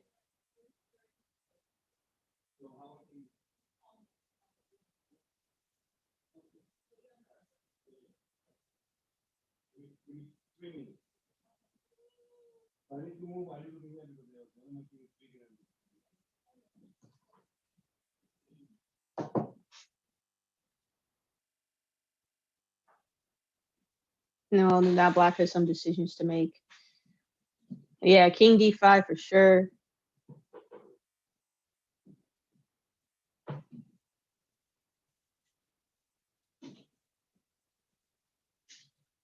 I mean, as always in these positions, the thing is, black's going to make the outside pass pawn on the queen side, use it as a distraction, and then go after the king side pawns. That's always the plan. But now, just because it's the traditional plan doesn't mean it'll necessarily work, or that you can just, you know, you can just follow the plan and not worry about the specific moves or the specific timing. You still have to think moves ahead, not just rely on ideas. Very often, especially in king and pawn endings, you have to look specific moves ahead. You can't just be like, okay, I know I need to have an active king, so I'm just going to push it towards the center, and that should be fine. No, you have to look ahead and see, okay, if I do this specific move, what are they going to do to counter? Should I move a pawn? Should I, go this way or this way? There's just a lot to think about. And it's good to see Hunter slow down here and try to think about his strategy. Am I going to block the king? Am I going to push some of my pawns, try to get my own pass pawn on the king side? There's just a lot to think about.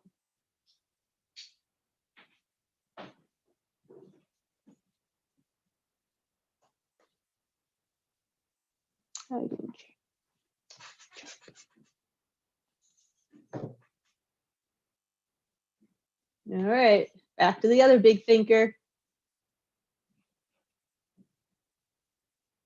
Okay, so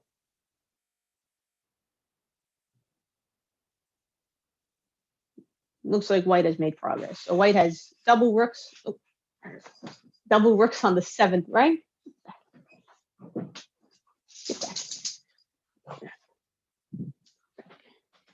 Bad boy.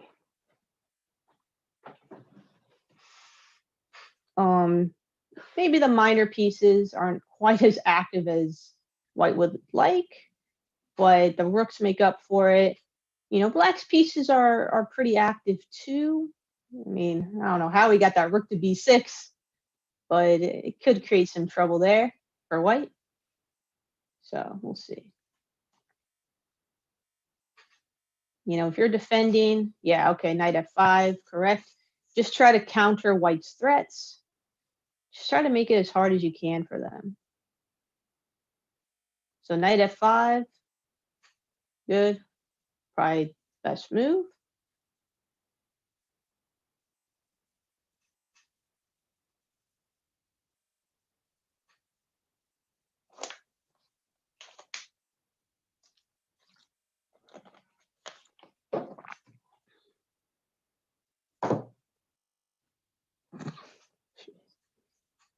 Yeah, rook f7 makes sense. Protect the rook, tap the knight. Black's hanging in there. Just gotta hang in there.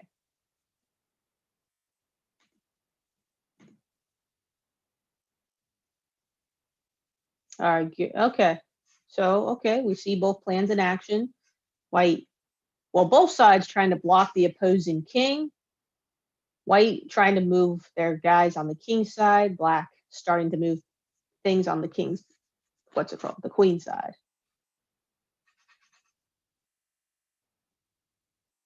I think both players have played correctly. I don't think you could really do much better. Whatever.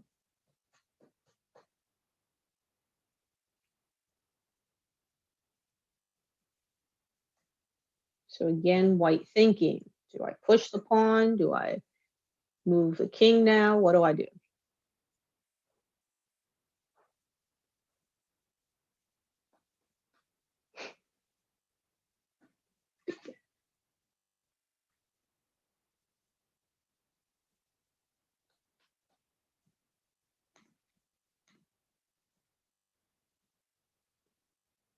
Oh, checkmate.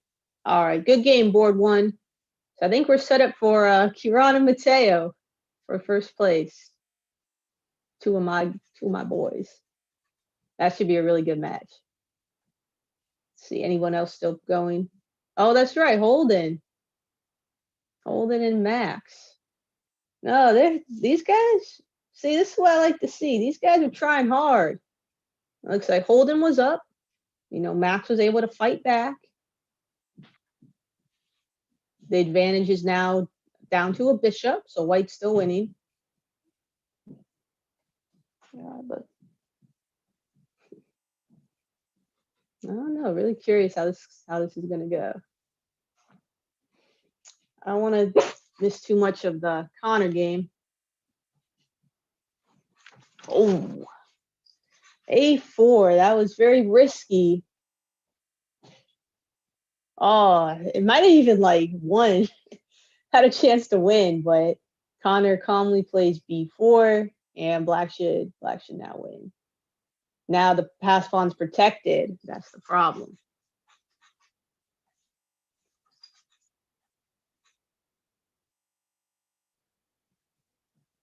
Still pretty close. I don't know. A4, very interesting. Got some guts.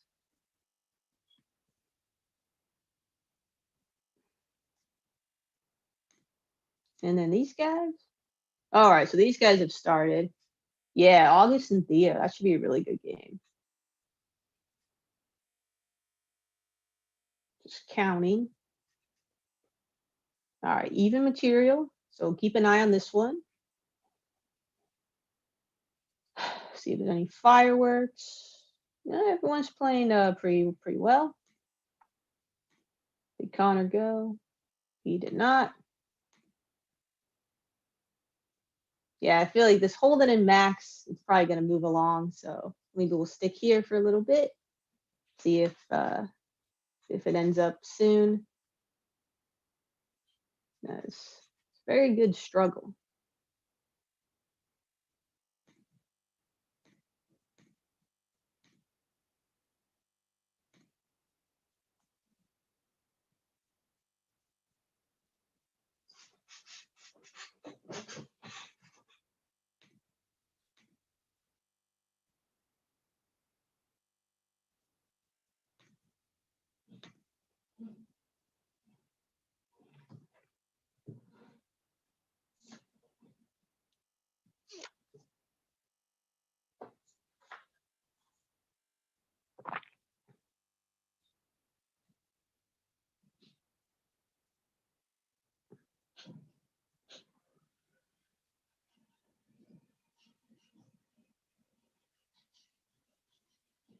Still plenty of time left for both players.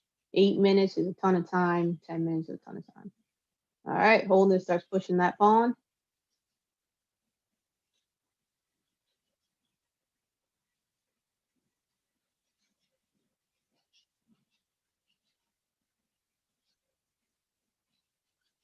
Black moves the rook back to offer a trade of rooks.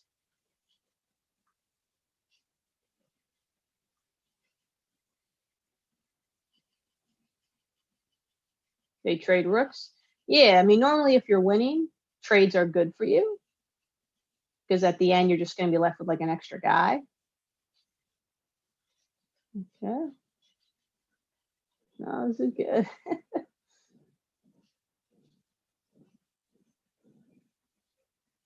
All right, there goes the bishop.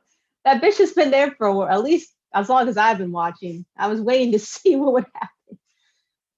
You know, sometimes that happens. A piece just kind of gets attacked and then just stays there for a while.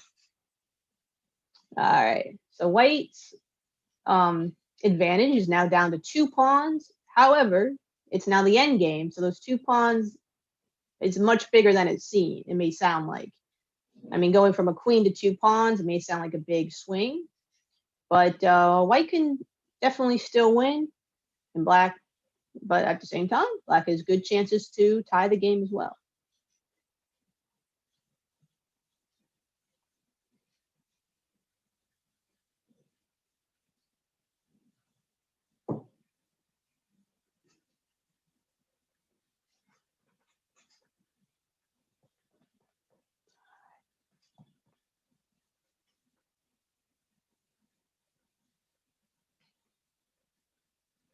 All right.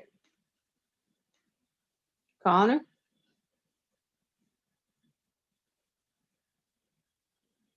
Yeah, so white's able to neutralize the pawns, and then white trades off some pawns to get their own passer. It's white's turn.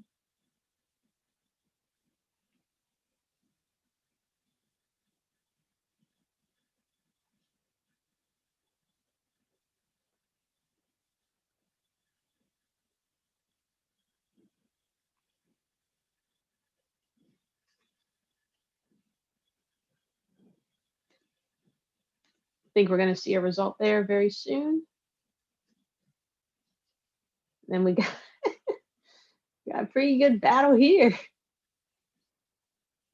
Holden's fighting. Max is fighting. Nobody wants to lose this one. I can tell.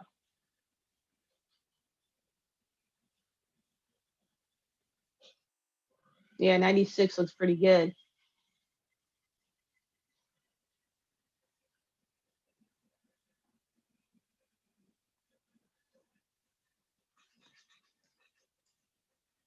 Sorry. Yeah, so he promotes, forcing black to give up their knight for the new queen. So now white's in control. So we'll definitely come back there. Yeah, and then unfortunately the king could not stop the 2 pawns, so black wins. Great game, guys. I don't know if white could have defended that. We'll have to go back over the game. Saying this is the last game, yeah, in primary? Okay.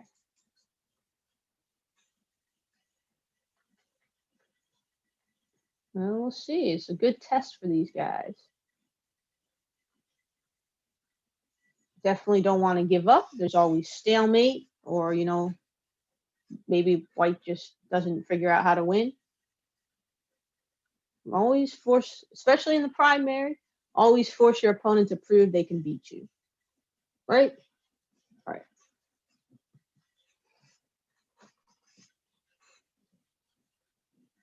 You're doing all right.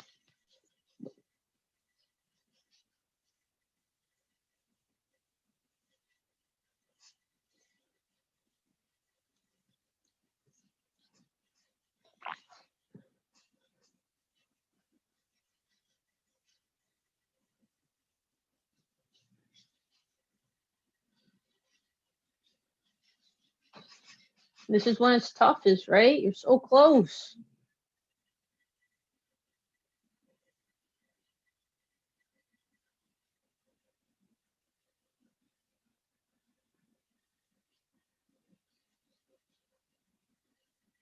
And, you know, black's still playing it out, hoping maybe white stalemates him. Or he's able to take the rest of the pieces.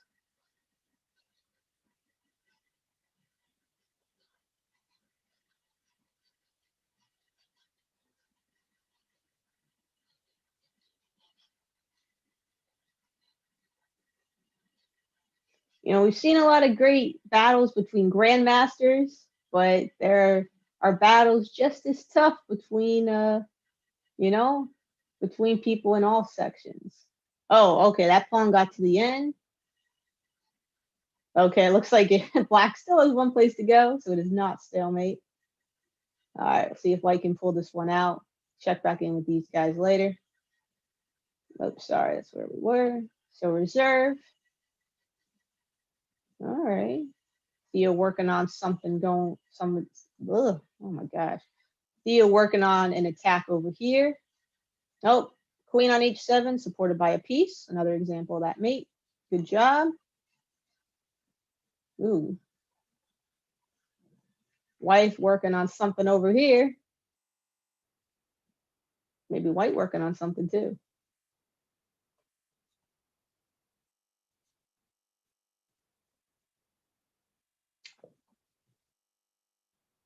Ooh, I was like, oh, I hope he sees that. Yeah, good game, Alexa. Good game, wife. Oh, my big face is in the way. Wow, what is it today with queen and rooks? Everyone just didn't like their knights and bishops today. White's up a pawn, right? Ugh, I have to count it myself. No, it's even, sorry. All right, good game over here between Christian and Hudson. All right, good, good. So some good games. A lot of good games. Yeah, these are nice. Okay. Yeah, and, you know, these guys on board 9, they're fighting it out. Seen some really good games between these two guys, Brody and Debbie. Good to see you guys. All right, Holden. Okay. Well, maybe Black gave up here. I mean, yeah, I know it's not fun, but still you should force White to prove they can beat you. But anyway, good job, Holden. Good job, Max. And I assume this game is concluded. Yes. All right. Good job, Hunter and Connor. Oh, well, now that the game's concluded, we can see the game.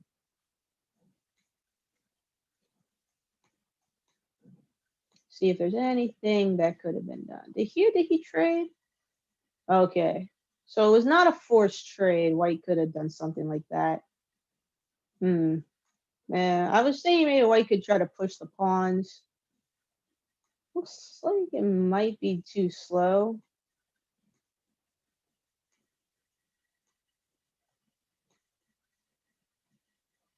Probably.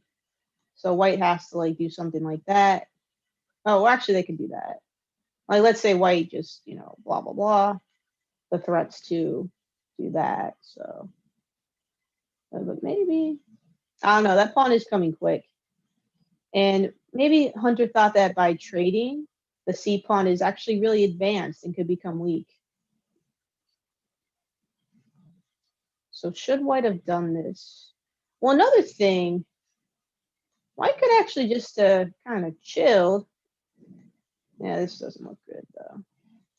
Park the king in front of the thingy, the pawn. Just like, well, I don't know.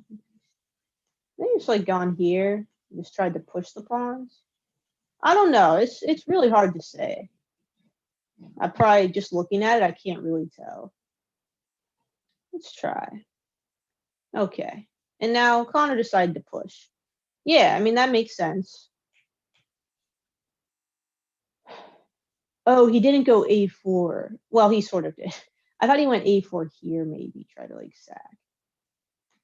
What if he'd taken?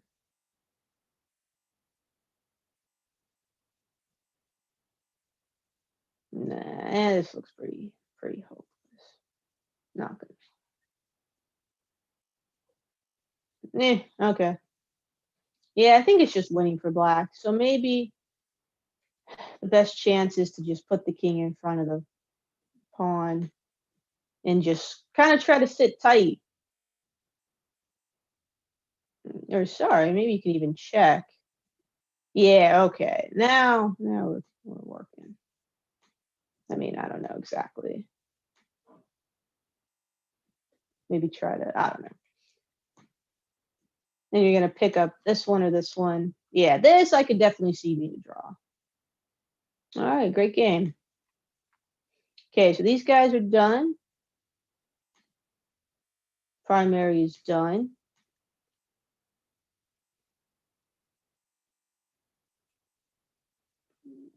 Sir, who did I want to? Oh, maybe this game? Okay. Sorry, but.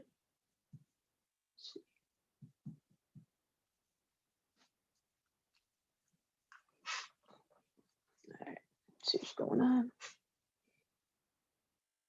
Yeah, looks like black is a pretty powerful force. Damn, what was that other game? Where you going, bud? I don't remember. Yeah, this game between Benjamin and Haley looks pretty good.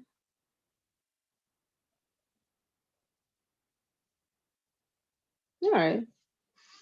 And I mean, Ottman and Ryder's also interesting. I mean, Ryder's hanging in there, but I think White's got this one.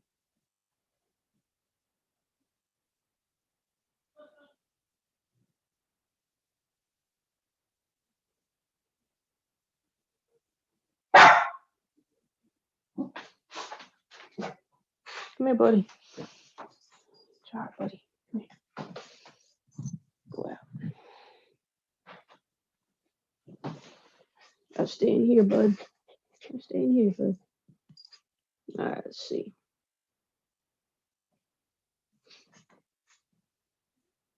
All right, well, Ryder's. Hey, he's making Ottman work. Yeah. So, board 6. Even pieces. I mean, I think black is a better position. Well, no. I think black. Well, black's pawns are a little iffy, but white has a weakness around the king. Pawn to g3 made weaknesses on f3, h3, g2, light squares. White does have a bishop to defend those squares, so that's a good thing. So it's probably just about even. Maybe I prefer to be black, but it's still pretty close. Looking at yourself.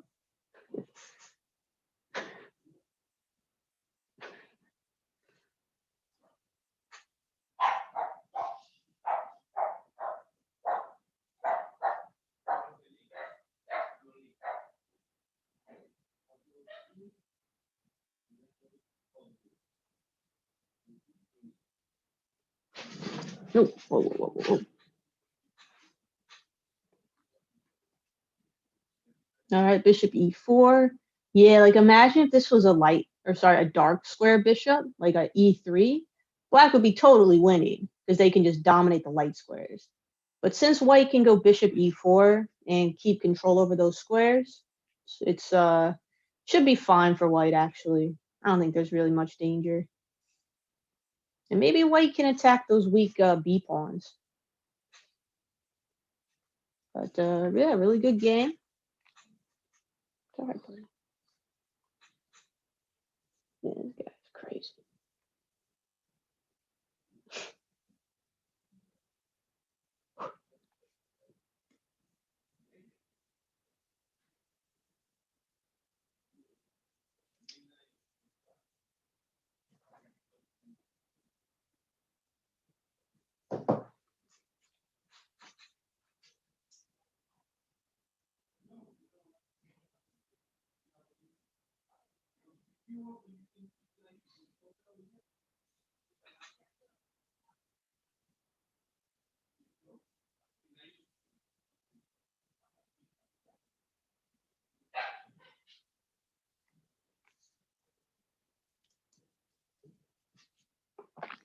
F3, okay.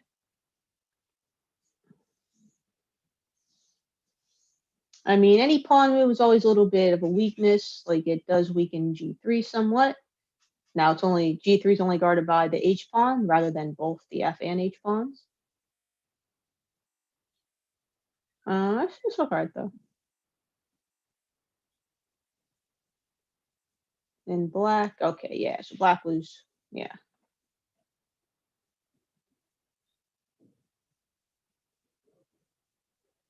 So board 6 still the closest game.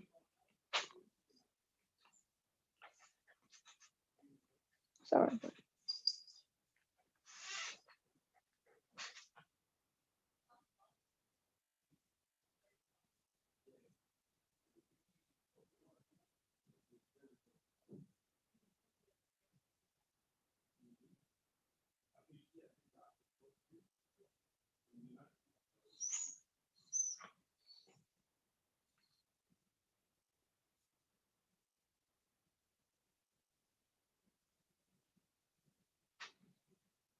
Okay, so white's plan was to go f4. I don't know if this was really necessary. I kind of prefer to have that pawn back on f2. But at the same time, I don't think it's a huge deal.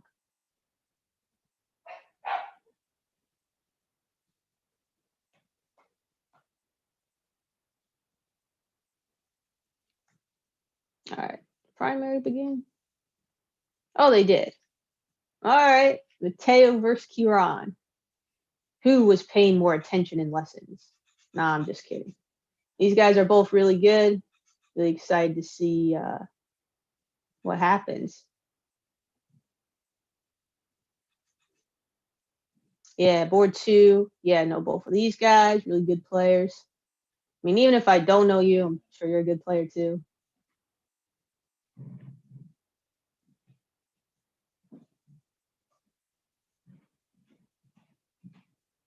All right, Holden got that knight. McAllister hanging in there. Okay.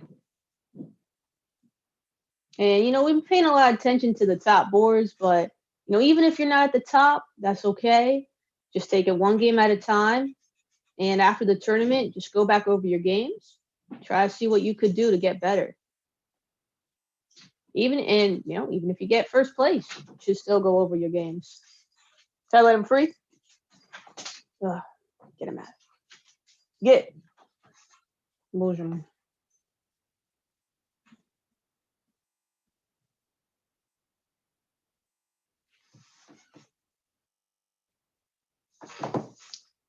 Okay, so what's the standing situation? All right, these guys tie for first.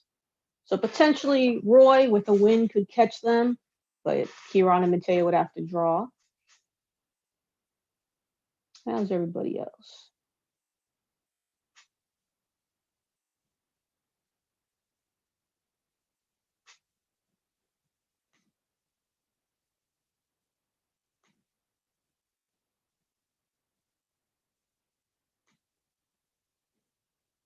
All right, so Roy, I would try to go for the win here if you can.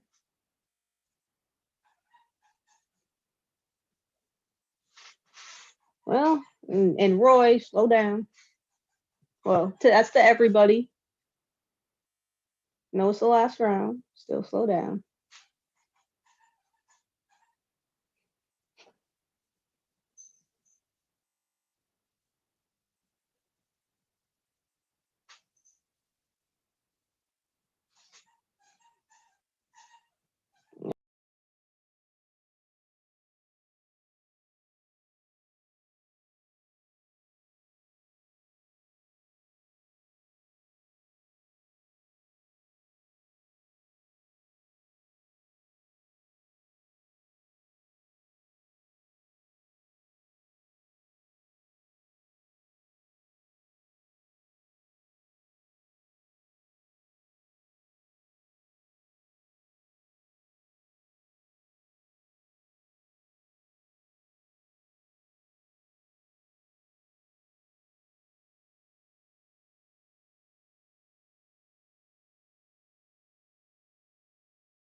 All right, so home stretch here.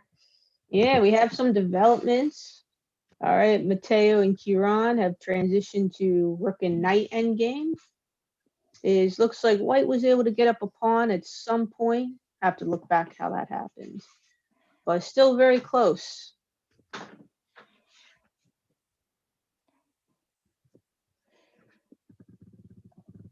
Oh, then we have rook and bishop ending over here. Yeah, with Roy and Akshaj. Yeah, from the classes, right? Yeah, I think they're both in the same class. Yeah. So it's battle of the minds. You know, Roy has to win to have a chance to, tie for first. So he's probably very motivated. Yeah, I think, White has some tricks here. Yeah, for sure. And then Matteo, yeah, rook d7, very strong move. That's where the rooks want to be. Interesting. So, yeah, Roy went after that bishop. Yeah, he didn't play d2, which. All right, he's blocking out the bishop. Oh, The skewer. That was a great idea. He was thinking, all right, if I can just restrict that bishop, I can, push my pawn. But I'm not sure he saw the skewer. Actually, both. Well, they're playing really quickly, so I think they're both missing some things, right? Yeah, guys, slow down. Oh, well, okay.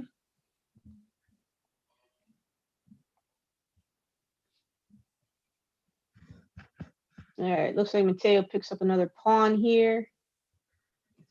But yeah, Kieran just needs to get active. Like if he can activate some of his pieces, he'll be able to maybe recover some of these pawns or make it not matter as much.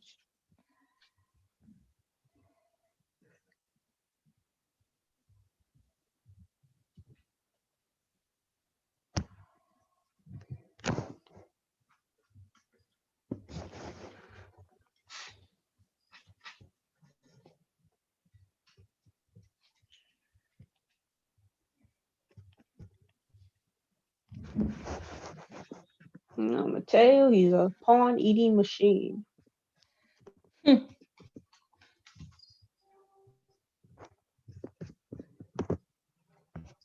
So then what's going on with reserve? Still have a couple more games in reserve. Oh, they're still going. What round is this?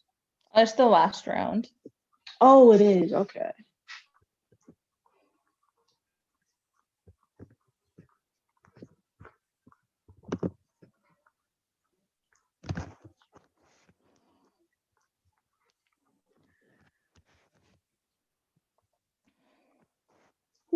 Interesting situation on board 5. Let's see what happens.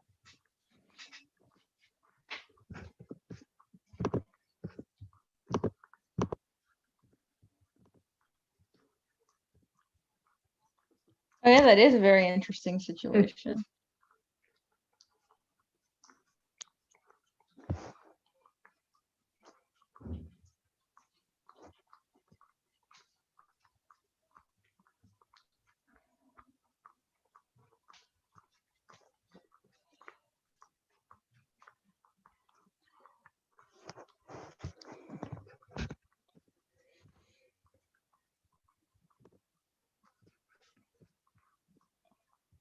Yeah, I feel like it's gonna end soon, so I just wanna sit here for a sec, see what happens.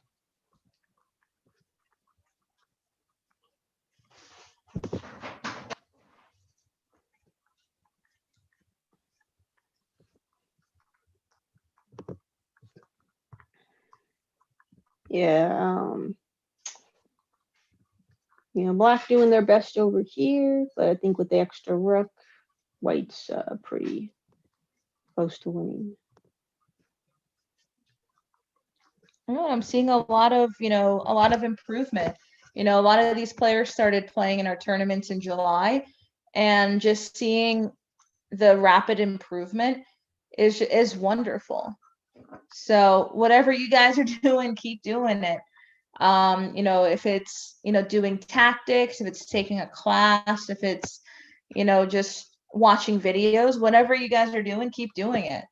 And I would recommend to look at your games, with the stronger player and seeing maybe, what you can learn from your own games, because that's where the improvement happens. If you want to take the next level, take the next step. What do you think, Abby? Yeah, I definitely agree. I would also say the more active learning you do, the better. So like an example of like passive learning would be just like watching a video or taking a class, but you don't really participate. I mean, you'll still learn, but not as much. It's better if you're actually like looking at positions, trying to figure out the answers. And, that way, not only do you try to figure out what's going on, but you can also see like, oh, I was thinking this, but really the answer was this. And that can like also help you. I feel like now, a lot of chess classes are online. So, some people, I mean, they're more comfortable. They just want to listen. I mean, that's okay. But I think you'll learn the most if, you have your camera on, you're answering questions, you're typing in the chat, and you're being an active participant.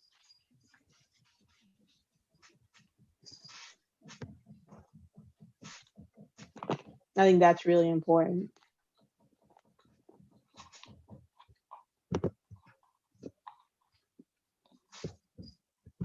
Yeah, these guys are still staying strong. All right, we'll come back to that. All right, interesting. In primary, board 2, looks like it's a king and pawn versus king. And I know this is something that we taught both players. So hopefully they'll remember what to do in this position. Yeah, rook pawn's very drawish. But it looks like black's doing the correct. Well, did he do the correct thing? Maybe not. It should be a draw no matter what, though.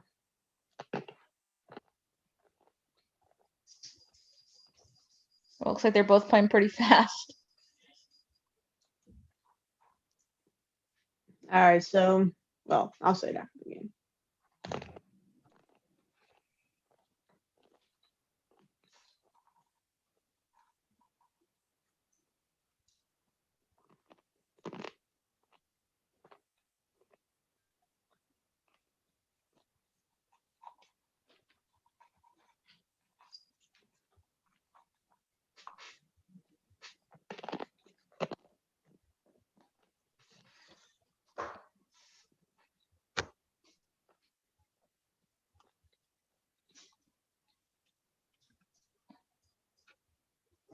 And then board 1, looks like black was able to get some of the pawns, but now he's got to contend with the passed a pawn.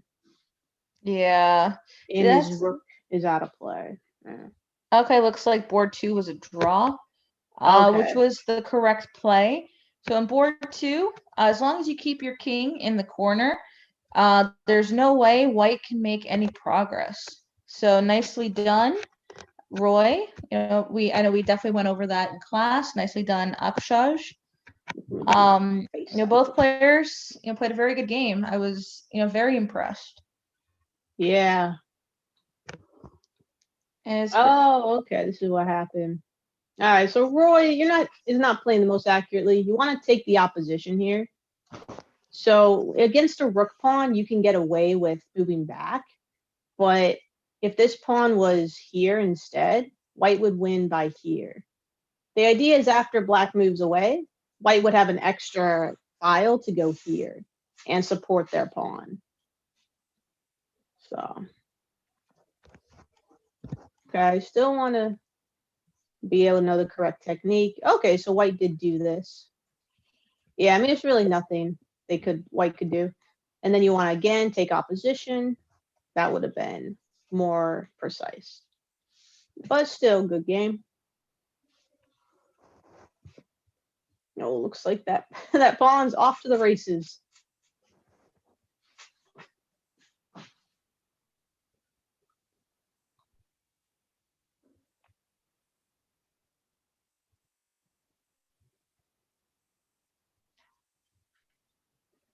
My buddy Holden's still hanging in there. So he's down a rook. Hey, I've seen, crazy things happen in these games, so anything can happen. Oh, my buddy McAllister's has an interesting position. Sebastian, he's using what pieces he has. He's down a queen and knight, but actually things could change pretty quickly. Yeah, exactly. That's why you never give up. So if McAllister had moved her queen all the way back, Sebastian would have had a forced checkmate. Yeah. Pretty interesting. That's why you never give up. Your opponent has to prove to you that they can win. Yeah. Well, and got a pretty good game over here between Max and Darwin. Keep an eye on this one. Yeah. Off to the races.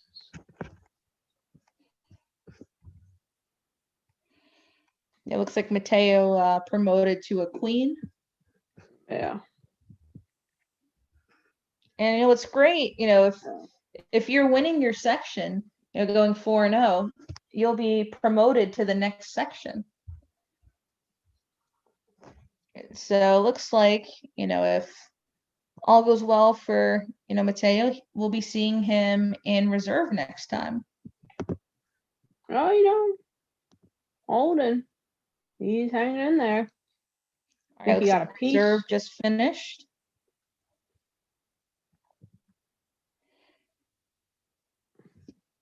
All right. Congrats. Who won reserve? Theo? Let me see. Is that the right section? Yeah. Yes. Yeah, he's really good.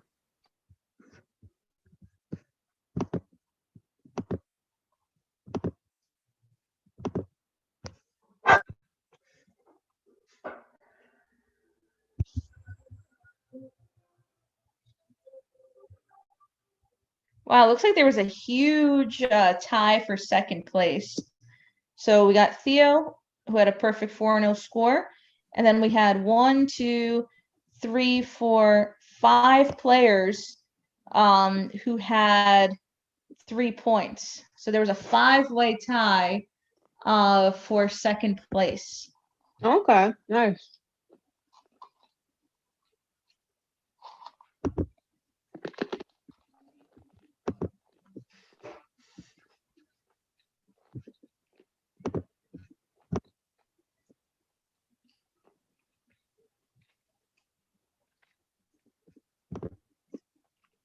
Wow, so it looks like Omri, he had to go to a soccer game, but he was 3-0.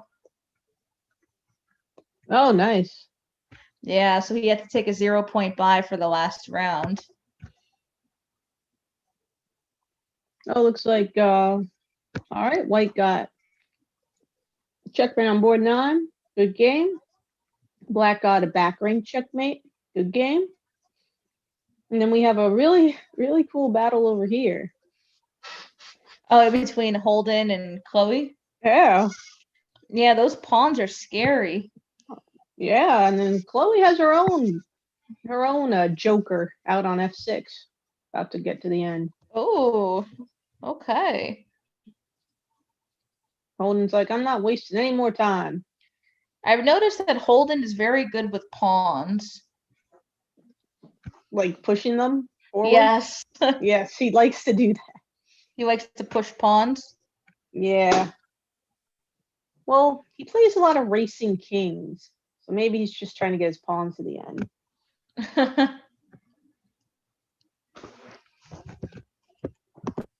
Yeah, I mean, I think playing D2 was a mistake because now you lose that really scary pawn.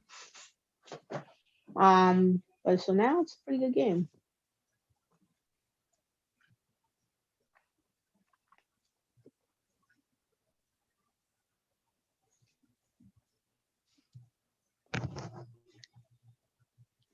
Yeah, so Black gets that F pawn. That was definitely a scary pawn.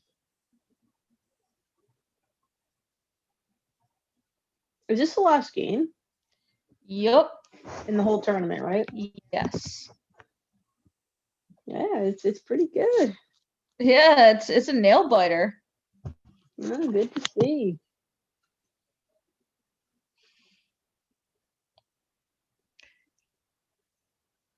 Yeah, Holden has a grip on that pawn. He doesn't want to give it up. Yeah. I've seen Chloe had a couple nice, or at least one nice win. Maybe she had more. You know, Holden though, Holden doesn't like to lose. Hmm. Very competitive. And that's great. It's a good trait to have as a chess player.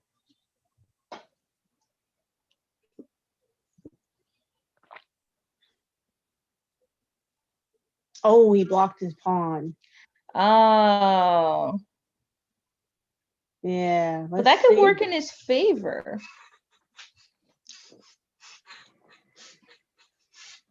Well, he's trying to get the other pawns to, you know, join the battle.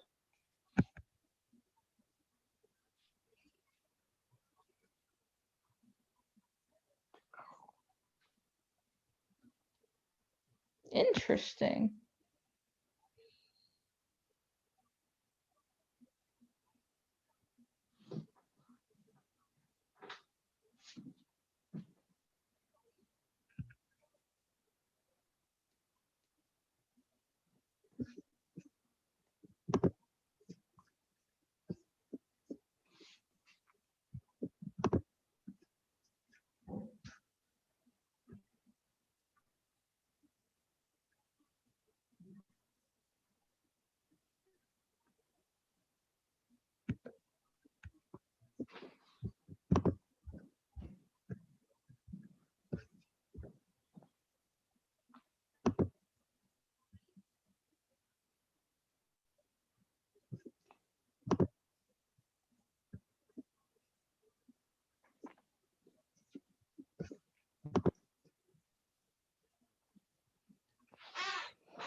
This is definitely a really good game. And it looks like Holden's taking his time. Mm-hmm.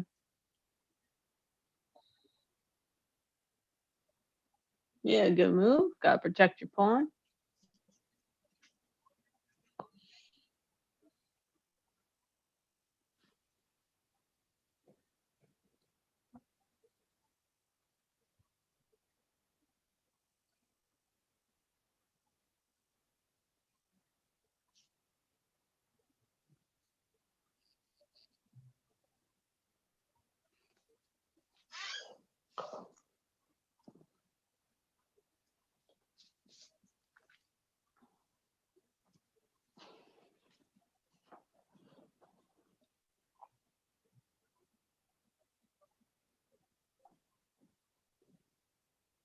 Okay, so white doesn't take the bishop. They instead try to stop the pawn from advancing. Okay.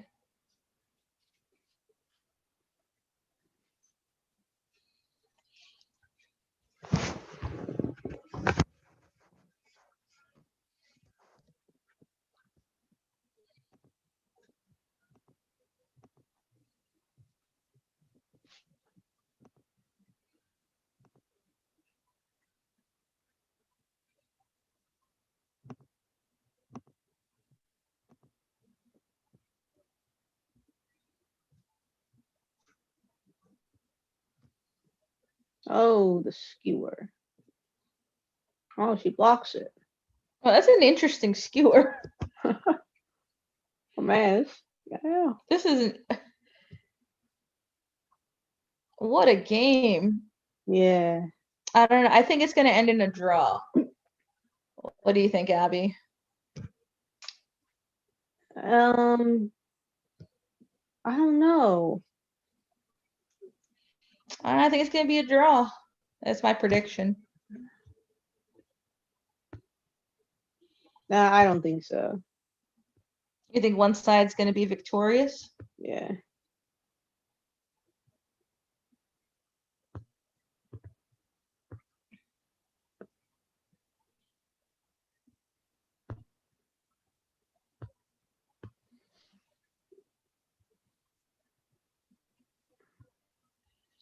I mean, with so few pieces on the board, one small mistake could make a big difference. Yeah.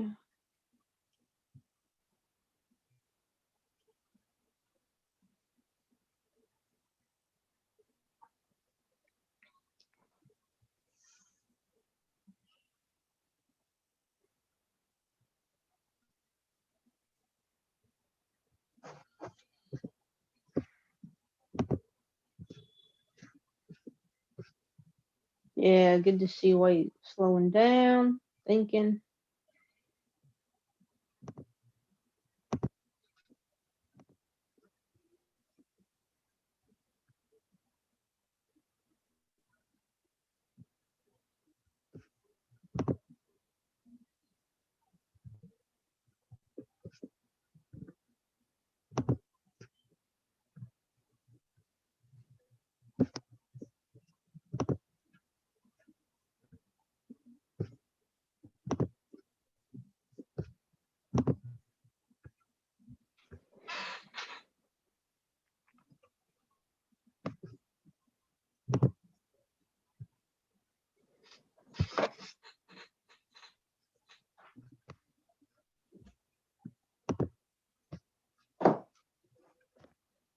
Yeah, they're locked in a battle. Yeah.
No, it's good to see them in a deep think.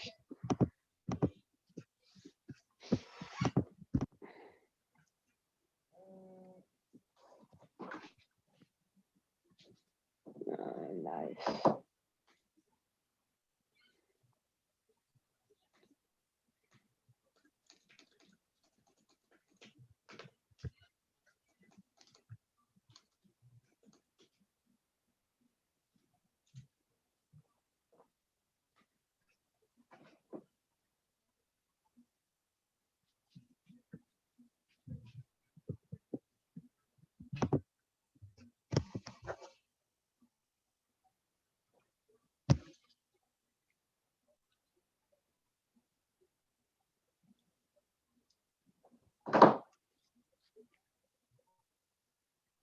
See, I mean, this is the fourth round, a critical moment, and Chloe's taken.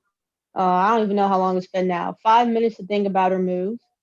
So anyone who's like, well, I was getting tired. I just wanted to play fast.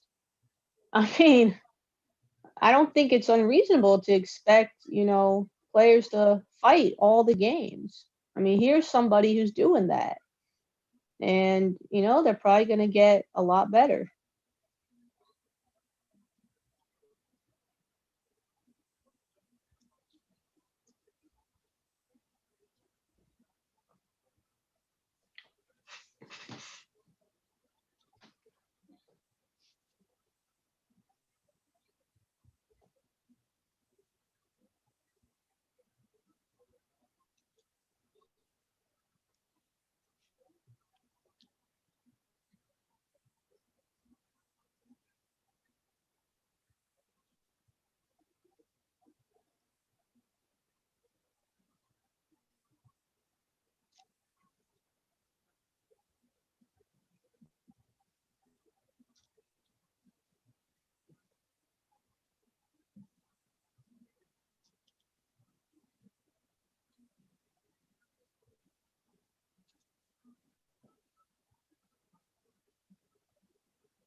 Well,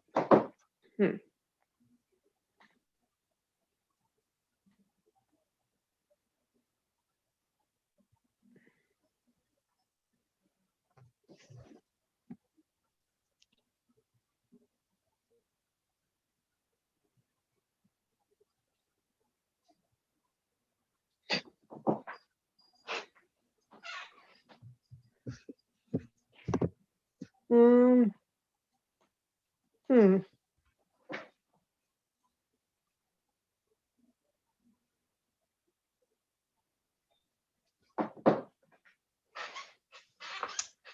Let's see.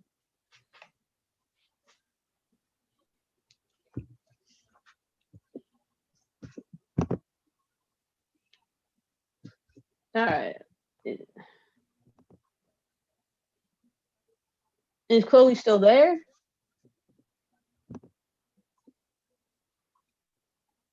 Oh, maybe she's thinking about her moves. I don't know.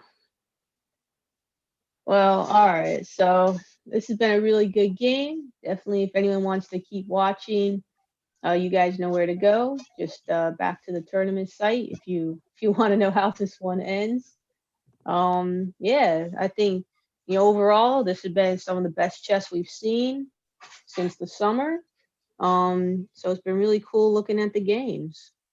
Yeah, for sure. And it was great to see some of our students participating in this tournament. A lot of familiar faces, and it's great to see the improvement on the chessboard. So, thank you again for playing in our tournament, and we look forward to our next event, which is on December 6th.